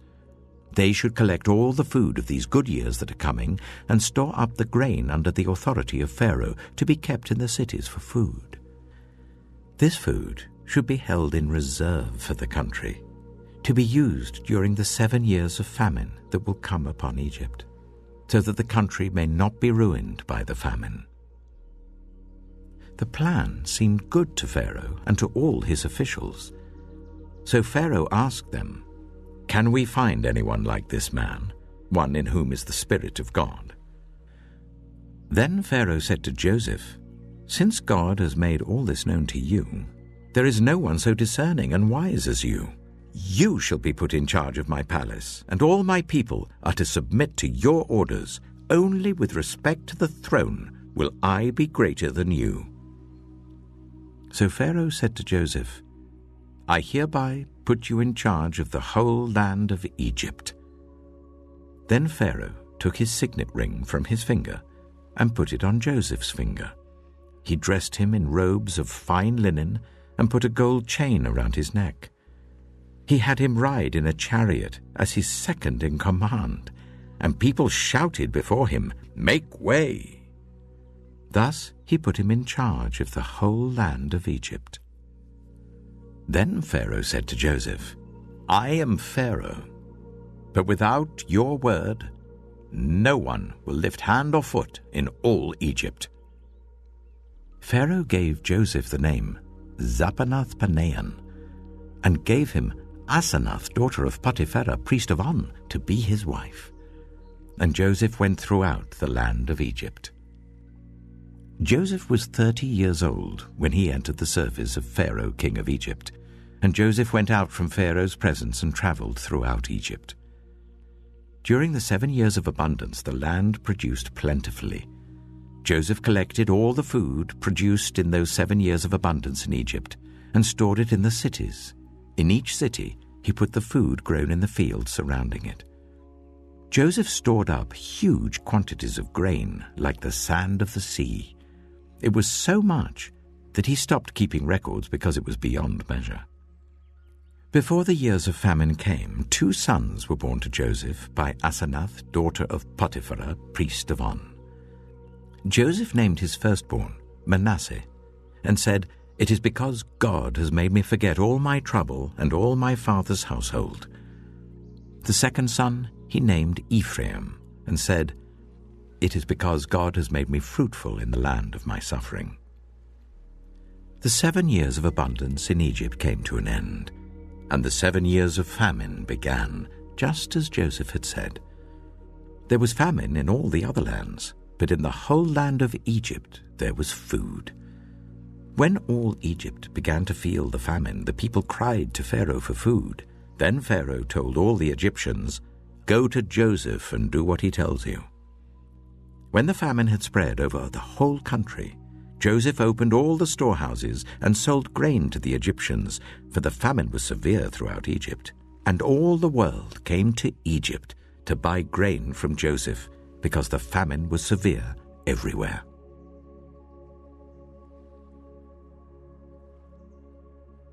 Genesis chapter 42. When Jacob learned that there was grain in Egypt, he said to his sons, "Why do you just keep looking at each other?" He continued, "I have heard that there is grain in Egypt. Go down there and buy some for us, so that we may live and not die." Then 10 of Joseph's brothers went down to buy grain from Egypt. But Jacob did not send Benjamin, Joseph's brother, with the others, because he was afraid that harm might come to him. So Israel's sons were among those who went to buy grain, for there was famine in the land of Canaan also. Now Joseph was the governor of the land, the person who sold grain to all its people. So when Joseph's brothers arrived, they bowed down to him with their faces to the ground. As soon as Joseph saw his brothers, he recognized them, but he pretended to be a stranger and spoke harshly to them. "Where do you come from?" he asked. "From the land of Canaan," they replied, "to buy food." Although Joseph recognized his brothers, they did not recognize him. Then he remembered his dreams about them and said to them, "You are spies. You have come to see where our land is unprotected." "No, my lord," they answered. "Your servants have come to buy food. We are all the sons of one man. Your servants are honest men, not spies." "No," he said to them. "You have come to see where our land is unprotected." But they replied, "Your servants were 12 brothers, the sons of one man who lives in the land of Canaan. The youngest is now with our father, and one is no more." Joseph said to them, "It is just as I told you. You are spies. And this is how you will be tested. As surely as Pharaoh lives, you will not leave this place unless your youngest brother comes here. Send one of your number to get your brother. The rest of you will be kept in prison, so that your words may be tested to see if you are telling the truth. If you are not, then as surely as Pharaoh lives, you are spies." And he put them all in custody for 3 days. On the 3rd day, Joseph said to them, "Do this, and you will live, for I fear God. If you are honest men, let one of your brothers stay here in prison, while the rest of you go and take grain back for your starving households. But you must bring your youngest brother to me, so that your words may be verified, and that you may not die." This they proceeded to do. They said to one another, "Surely we are being punished because of our brother. We saw how distressed he was when he pleaded with us for his life, but we would not listen. That's why this distress has come on us." Reuben replied, "Didn't I tell you not to sin against the boy? But you wouldn't listen. Now we must give an accounting for his blood." They did not realize that Joseph could understand them, since he was using an interpreter.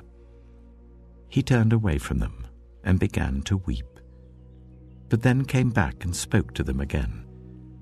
He had Simeon taken from them and bound before their eyes. Joseph gave orders to fill their bags with grain, to put each man's silver back in his sack, and to give them provisions for their journey. After this was done for them, they loaded their grain on their donkeys and left. At the place where they stopped for the night, one of them opened his sack to get feed for his donkey, and he saw his silver in the mouth of his sack. "My silver has been returned," he said to his brothers. "Here it is in my sack."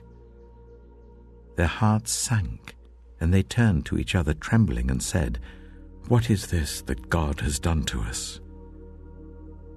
When they came to their father Jacob in the land of Canaan, they told him all that had happened to them.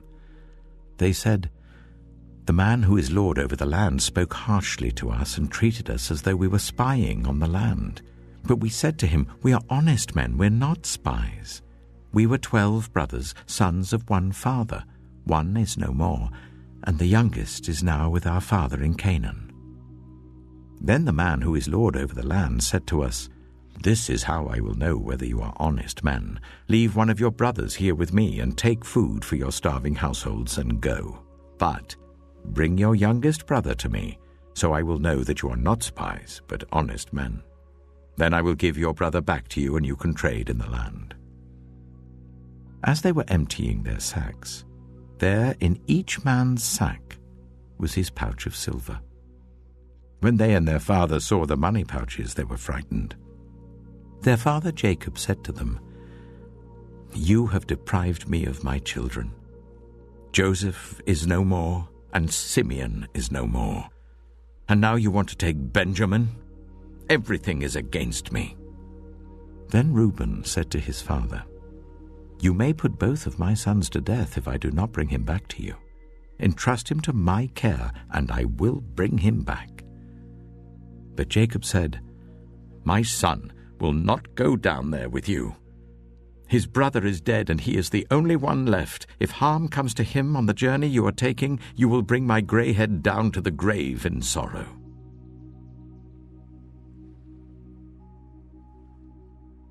Genesis chapter 43. Now the famine was still severe in the land. So when they had eaten all the grain they had brought from Egypt, their father said to them, "Go back and buy us a little more food." But Judah said to him, "The man warned us solemnly, 'You will not see my face again unless your brother is with you.' If you will send our brother along with us, we will go down and buy food for you. But if you will not send him, we will not go down, because the man said to us, 'You will not see my face again unless your brother is with you.'" Israel asked, "Why did you bring this trouble on me by telling the man you had another brother?" They replied, "The man questioned us closely about ourselves and our family. 'Is your father still living?' he asked us. 'Do you have another brother?' We simply answered his questions. How were we to know he would say, 'Bring your brother down here'?" Then Judah said to Israel his father, "Send the boy along with me, and we will go at once, so that we and you and our children may live and not die. I myself will guarantee his safety. You can hold me personally responsible for him. If I do not bring him back to you and set him here before you, I will bear the blame before you all my life. As it is, if we had not delayed, we could have gone and returned twice." Then their father Israel said to them, "If it must be, then do this. Put some of the best products of the land in your bags and take them down to the man as a gift. A little balm and a little honey, some spices and myrrh, some pistachio nuts and almonds. Take double the amount of silver with you, for you must return the silver that was put back into the mouths of your sacks. Perhaps it was a mistake. Take your brother also, and go back to the man at once. And may God Almighty grant you mercy before the man, so that he will let your other brother and Benjamin come back with you. As for me, if I am bereaved, I am bereaved." So the men took the gifts and double the amount of silver, and Benjamin also. They hurried down to Egypt and presented themselves to Joseph.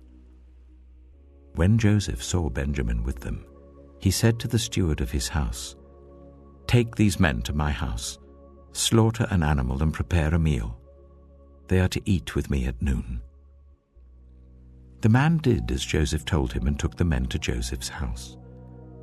Now the men were frightened when they were taken to his house. They thought, "We were brought here because of the silver that was put back into our sacks the first time. He wants to attack us and overpower us and seize us as slaves and take our donkeys." So they went up to Joseph's steward and spoke to him at the entrance to the house. "We beg your pardon, our lord," they said. "We came down here the first time to buy food, but at the place where we stopped for the night we opened our sacks and each of us found his silver, the exact weight, in the mouth of his sack. So we have brought it back with us. We have also brought additional silver with us to buy food. We don't know who put our silver in our sacks." "It's all right," he said. "Don't be afraid. Your God, the God of your father, has given you treasure in your sacks. I received your silver." Then he brought Simeon out to them. The steward took the men into Joseph's house, gave them water to wash their feet, and provided fodder for their donkeys. They prepared their gifts for Joseph's arrival at noon, because they had heard that they were to eat there. When Joseph came home, they presented to him the gifts they had brought into the house, and they bowed down before him to the ground. He asked them how they were, and then he said, "How is your aged father you told me about? Is he still living?" They replied, "Your servant our father is still alive and well." And they bowed down, prostrating themselves before him.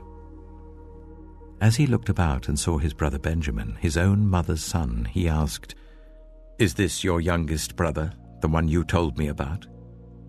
And he said, "God be gracious to you, my son."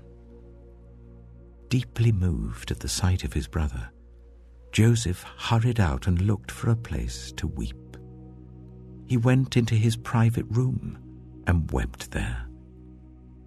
After he had washed his face, he came out and, controlling himself, said, "Serve the food." They served him by himself, the brothers by themselves, and the Egyptians who ate with him by themselves, because Egyptians could not eat with Hebrews, for that is detestable to Egyptians. The men had been seated before him in the order of their ages, from the firstborn to the youngest, and they looked at each other in astonishment. When portions were served to them from Joseph's table, Benjamin's portion was 5 times as much as anyone else's. So they feasted and drank freely with him.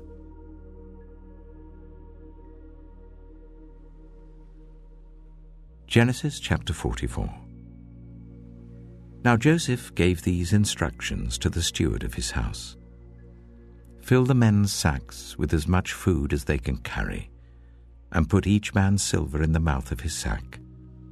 Then put my cup, the silver one, in the mouth of the youngest one's sack, along with the silver for his grain. And he did as Joseph said. As morning dawned, the men were sent on their way with their donkeys.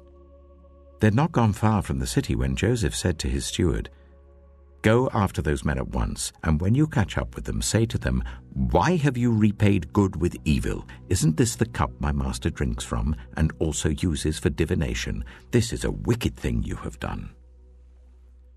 When he caught up with them, he repeated these words to them. But they said to him, "Why does my lord say such things? Far be it from your servants to do anything like that. We even brought back to you from the land of Canaan the silver we found inside the mouths of our sacks.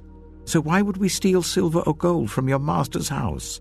If any of your servants is found to have it, he will die, and the rest of us will become my lord's slaves." "Very well then," he said, "let it be as you say. Whoever is found to have it will become my slave. The rest of you will be free from blame." Each of them quickly lowered his sack to the ground and opened it.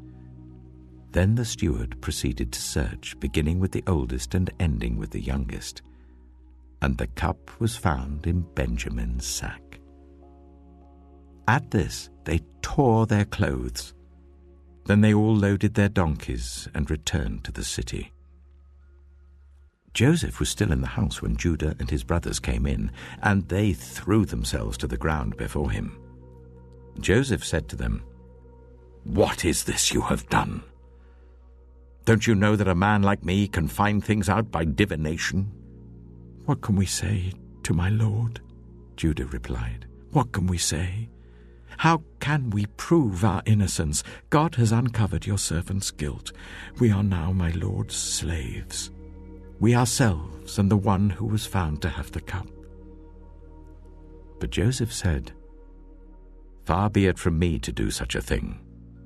Only the man who was found to have the cup will become my slave. The rest of you, go back to your father in peace." Then Judah went up to him and said, "Pardon your servant, my lord. Let me speak a word to my lord.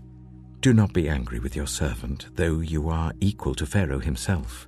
My lord asked his servants, 'Do you have a father or a brother?' And we answered, 'We have an aged father, and there is a young son born to him in his old age. His brother is dead, and he is the only one of his mother's sons left, and his father loves him.' Then you said to your servants, 'Bring him down to me so I can see him for myself.' And we said to my lord, 'The boy cannot leave his father. If he leaves him, his father will die.' But you told your servants, 'Unless your youngest brother comes down with you, you will not see my face again.' When we went back to your servant, my father, we told him what my lord had said. Then our father said, 'Go back and buy a little more food.' But we said, 'We cannot go down. Only if our youngest brother is with us will we go. We cannot see the man's face unless our youngest brother is with us.' Your servant, my father, said to us, 'You know that my wife bore me 2 sons. One of them went away from me, and I said, "He has surely been torn to pieces," and I have not seen him since. If you take this one from me too, and harm comes to him, you will bring my grey head down to the grave in misery. So now, if the boy is not with us, when I go back to your servant my father, and if my father, whose life is closely bound up with the boy's life, sees that the boy isn't there, he will die. Your servants will bring the grey head of our father down to the grave in sorrow. Your servant guaranteed the boy's safety to my father. I said, if I do not bring him back to you, I will bear the blame before you, my father, all my life. Now then, please let your servant remain here as my lord's slave in place of the boy, and let the boy return with his brothers. How can I go back to my father if the boy is not with me? No, do not let me see the misery that would come on my father."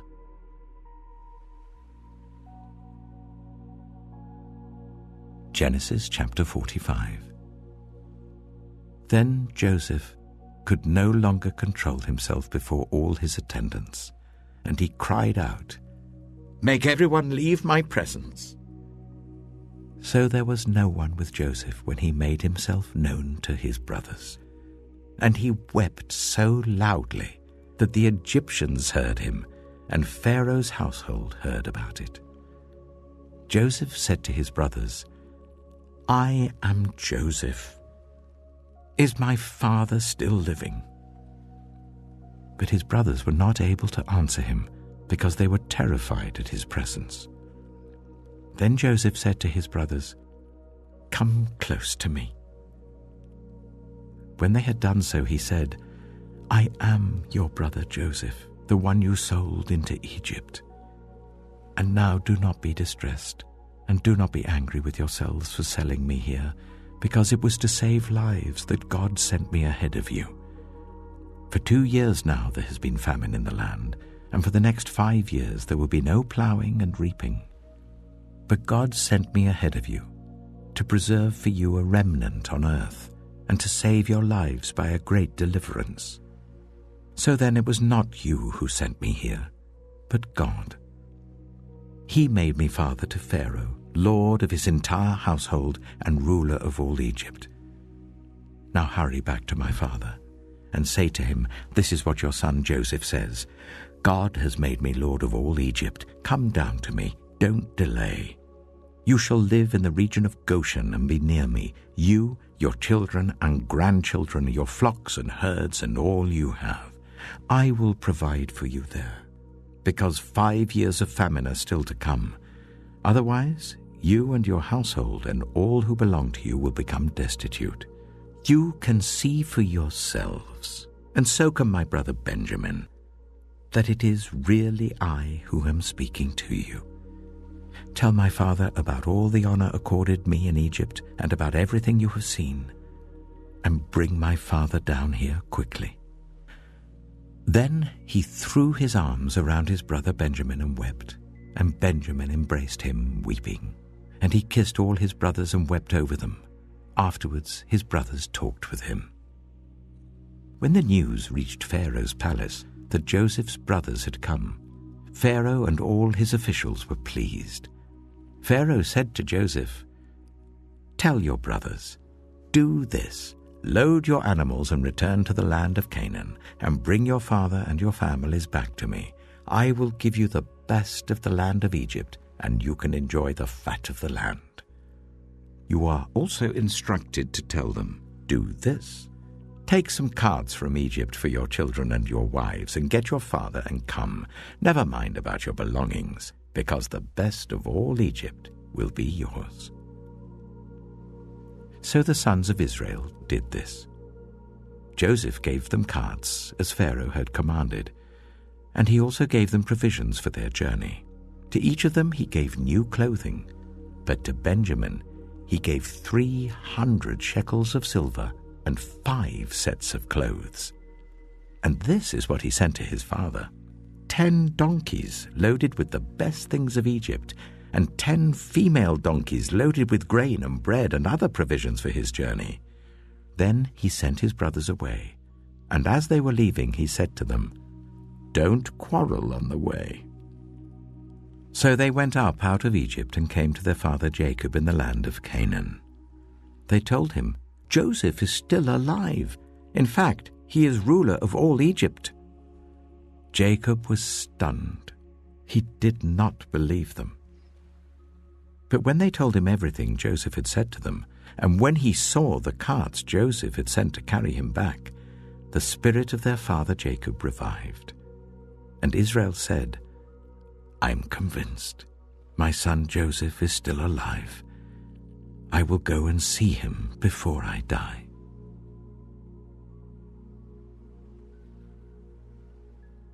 Genesis chapter 46.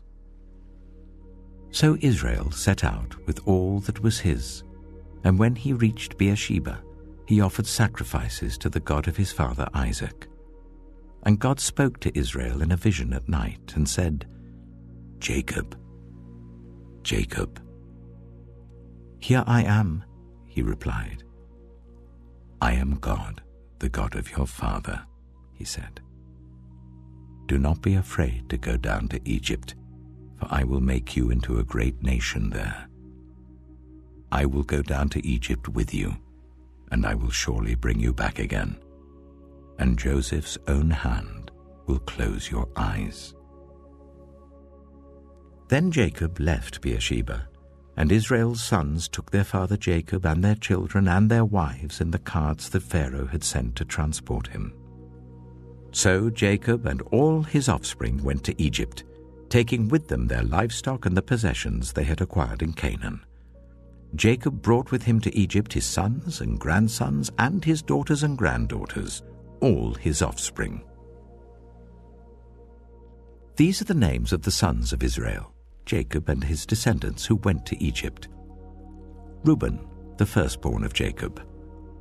The sons of Reuben: Hanok, Palu, Hezron, and Carmi. The sons of Simeon: Jemuel, Jamin, Ohad, Jachin, Zohar, and Shaul, the son of a Canaanite woman. The sons of Levi: Gershon, Kohath, and Merari. The sons of Judah: Onan, Shelah, Perez, and Zerah. But and Onan had died in the land of Canaan. The sons of Perez: Hezron and Hamul. The sons of Issachar: Tola, Pua, Jeshub, and Shimron. The sons of Zebulun: Sered, Elon, and Jahilel. These were the sons Leah bore to Jacob in Paddan Aram, besides his daughter Dinah. These sons and daughters of his were 33 in all. The sons of Gad: Zephon, Haggai, Shunai, Esbon, Eri, Erodai, and Arilai. The sons of Asher: Imnah, Ishva, Ishvi, and Beriah. Their sister was Sirah. The sons of Beriah: Heber and Malkiel.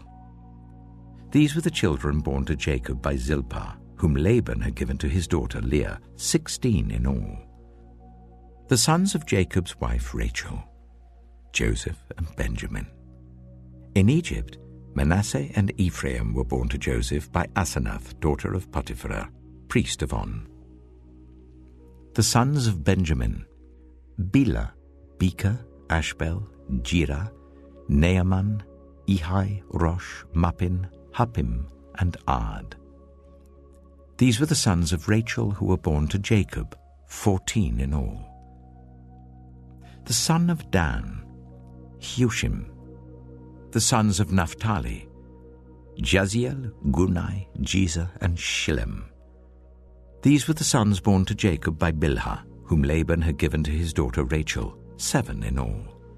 All those who went to Egypt with Jacob, those who were his direct descendants, not counting his sons' wives, numbered 66 persons.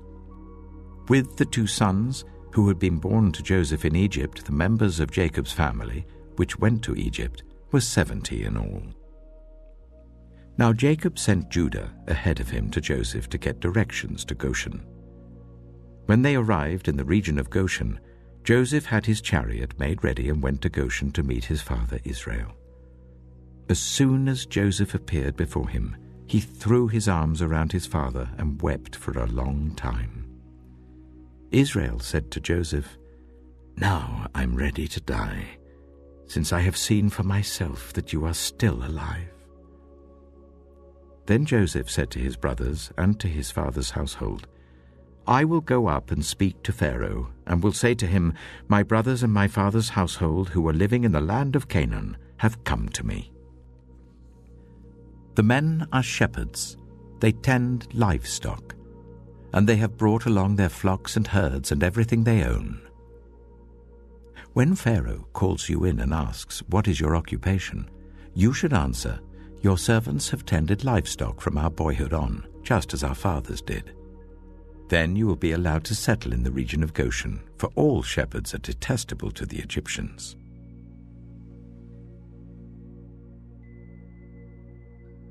Genesis chapter 47.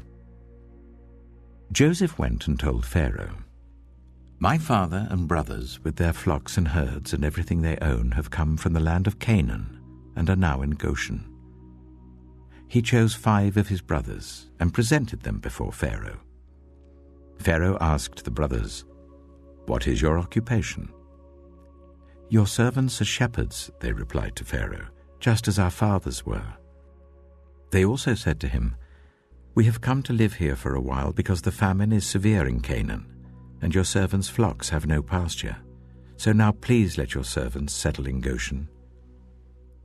Pharaoh said to Joseph, "Your father and your brothers have come to you, and the land of Egypt is before you. Settle your father and your brothers in the best part of the land. Let them live in Goshen, and if you know of any among them with special ability, put them in charge of my own livestock." Then Joseph brought his father Jacob in and presented him before Pharaoh. After Jacob blessed Pharaoh, Pharaoh asked him, "How old are you?" And Jacob said to Pharaoh, "The years of my pilgrimage are 130. My years have been few and difficult, and they do not equal the years of the pilgrimage of my fathers." Then Jacob blessed Pharaoh and went out from his presence. So Joseph settled his father and his brothers in Egypt and gave them property in the best part of the land, the district of Ramesses, as Pharaoh directed. Joseph also provided his father and his brothers and all his father's household with food according to the number of their children. There was no food, however, in the whole region because the famine was severe. Both Egypt and Canaan wasted away because of the famine. Joseph collected all the money that was to be found in Egypt and Canaan in payment for the grain that they were buying, and he brought it to Pharaoh's palace. When the money of the people of Egypt and Canaan was gone, all Egypt came to Joseph and said, "Give us food. Why should we die before your eyes? Our money is all gone." "Then bring your livestock," said Joseph. "I will sell you food in exchange for your livestock, since your money is gone." So they brought their livestock to Joseph, and he gave them food in exchange for their horses, their sheep and goats, their cattle and donkeys. And he brought them through that year with food in exchange for all their livestock. When that year was over, they came to him the following year and said, "We cannot hide from our lord the fact that since our money is gone and our livestock belongs to you, there is nothing left for our lord except our bodies and our land. Why should we perish before your eyes, we and our land as well? Buy us and our land in exchange for food, and we with our land will be in bondage to Pharaoh. Give us seed so that we may live and not die, and that the land may not become desolate." So Joseph bought all the land in Egypt for Pharaoh. The Egyptians, one and all, sold their fields because the famine was too severe for them. The land became Pharaoh's, and Joseph reduced the people to servitude from one end of Egypt to the other. However, he did not buy the land of the priests, because they received a fixed allowance from Pharaoh and had food enough from the allowance Pharaoh gave them. That is why they did not sell their land. Joseph said to the people, "Now that I have bought you and your land today for Pharaoh, here is seed for you so you can plant the ground. But when the crop comes in, give 1/5 of it to Pharaoh. The other 4/5 you may keep as seed for the fields and as food for yourselves and your households and your children." "You have saved our lives," they said. "May we find favor in the eyes of our Lord. We will be in bondage to Pharaoh." So Joseph established it as a law concerning land in Egypt, still in force today, that 1/5 of the produce belongs to Pharaoh. It was only the land of the priests that did not become Pharaoh's. Now the Israelites settled in Egypt in the region of Goshen. They acquired property there and were fruitful and increased greatly in number. Jacob lived in Egypt 17 years, and the years of his life were 147. When the time drew near for Israel to die, he called for his son Joseph and said to him, "If I have found favor in your eyes, put your hand under my thigh and promise that you will show me kindness and faithfulness. Do not bury me in Egypt, but when I rest with my fathers, carry me out of Egypt and bury me where they are buried." "I will do as you say," he said. "Swear to me," he said. Then Joseph swore to him, and Israel worshipped as he leaned on the top of his staff.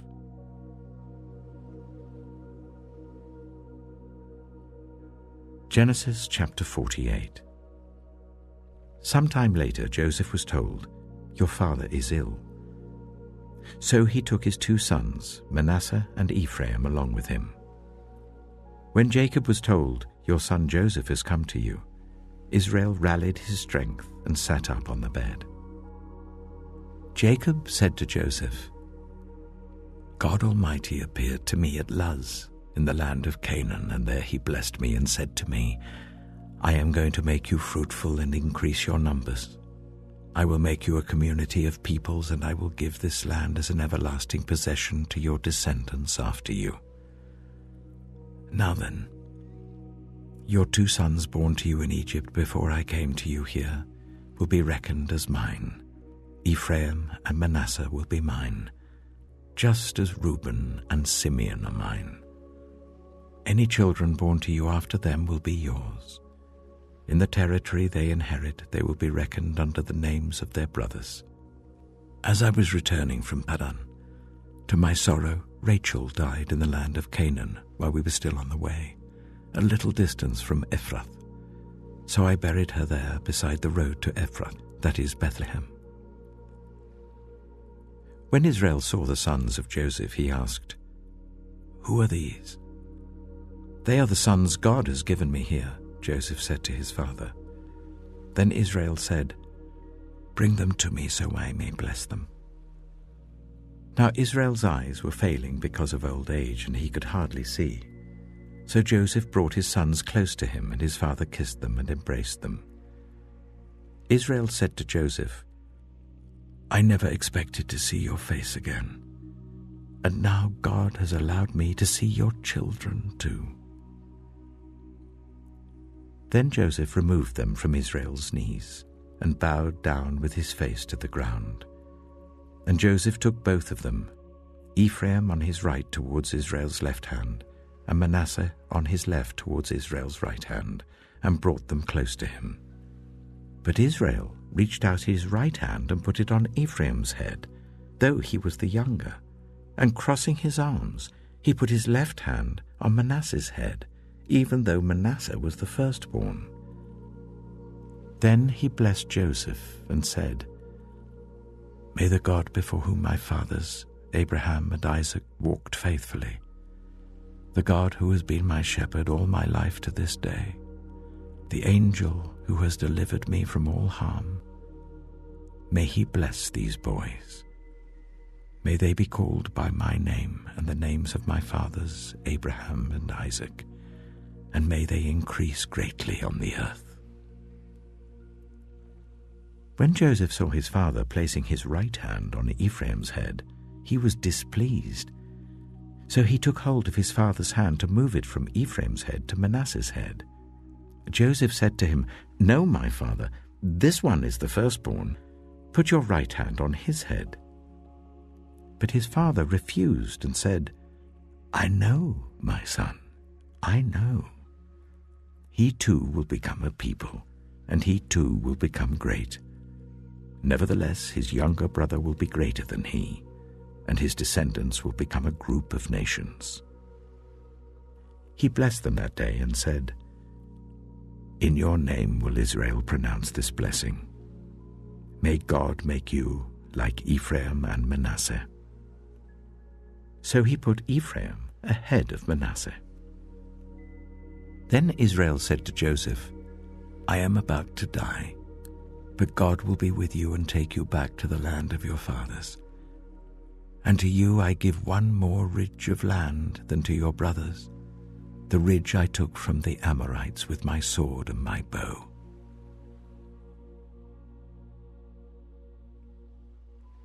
Genesis chapter 49. Then Jacob called for his sons and said, "Gather round so I can tell you what will happen to you in days to come. Assemble and listen, sons of Jacob. Listen to your father Israel. Reuben, you are my firstborn, my might, the first sign of my strength, excelling in honor, excelling in power. Turbulent as the waters, you will no longer excel. For you went up onto your father's bed, onto my couch, and defiled it. Simeon and Levi are brothers. Their swords are weapons of violence. Let me not enter their council, let me not join their assembly, for they have killed men in their anger, and hamstrung oxen as they pleased. Cursed be their anger, so fierce, and their fury so cruel. I will scatter them in Jacob and disperse them in Israel. Judah, your brothers will praise you. Your hand will be on the neck of your enemies. Your father's sons will bow down to you. You are a lion's cub, Judah. You return from the prey, my son. Like a lion he crouches and lies down like a lioness. Who dares to rouse him? The scepter will not depart from Judah, nor the ruler's staff from between his feet, until he to whom it belongs shall come, and the obedience of the nations shall be his. He will tether his donkey to a vine, his colt to the choicest branch. He will wash his garments in wine, his robes in the blood of grapes. His eyes will be darker than wine, his teeth whiter than milk. Zebulun will live by the seashore and become a haven for ships. His border will extend toward Sidon. Issachar is a scrawny donkey lying down among the sheepfolds. When he sees how good is his resting place and how pleasant is his land, he will bend his shoulder to the burden and submit to forced labor. Dan will provide justice for his people as one of the tribes of Israel. Dan will be a snake by the roadside, a viper along the path that bites the horse's heels so that its rider tumbles backward.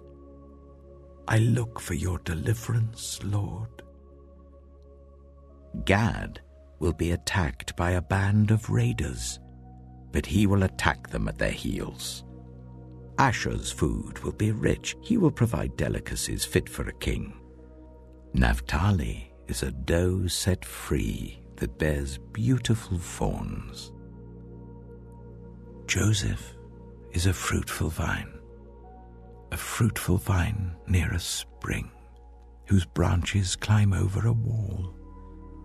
With bitterness archers attacked him. They shot at him with hostility. But his bow remained steady. His strong arm stayed supple. Because of the hand of the mighty one of Jacob, because of the shepherd, the rock of Israel, because of your father's God who helps you, because of the Almighty who blesses you with blessings of the skies above, blessings of the deep springs below, blessings of the breast and womb. Your father's blessings are greater than the blessings of the ancient mountains, than the bounty of the age-old hills. Let all these rest on the head of Joseph, on the brow of the prince among his brothers. Benjamin is a ravenous wolf. In the morning he devours the prey. In the evening he divides the plunder. All these are the 12 tribes of Israel, and this is what their father said to them when he blessed them, giving each the blessing appropriate to him. Then he gave them these instructions. I am about to be gathered to my people. Bury me with my fathers in the cave in the field of Ephron the Hittite, the cave in the field of Machpelah, near Mamre in Canaan, which Abraham bought along with the field as a burial place from Ephron the Hittite. There Abraham and his wife Sarah were buried. There Isaac and his wife Rebekah were buried, and there I buried Leah. The field and the cave in it were bought from the Hittites. When Jacob had finished giving instructions to his sons, he drew his feet up into the bed, breathed his last, and was gathered to his people.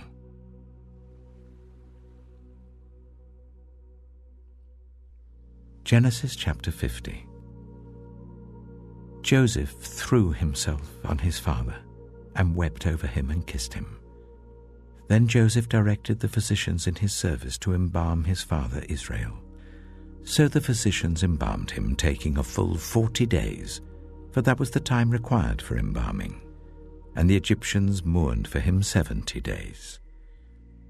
When the days of mourning had passed, Joseph said to Pharaoh's court, If I have found favor in your eyes, speak to Pharaoh for me. Tell him, my father made me swear an oath and said, I am about to die. Bury me in the tomb I dug for myself in the land of Canaan. Now let me go up and bury my father. Then I will return. Pharaoh said, Go up and bury your father, as he made you swear to do.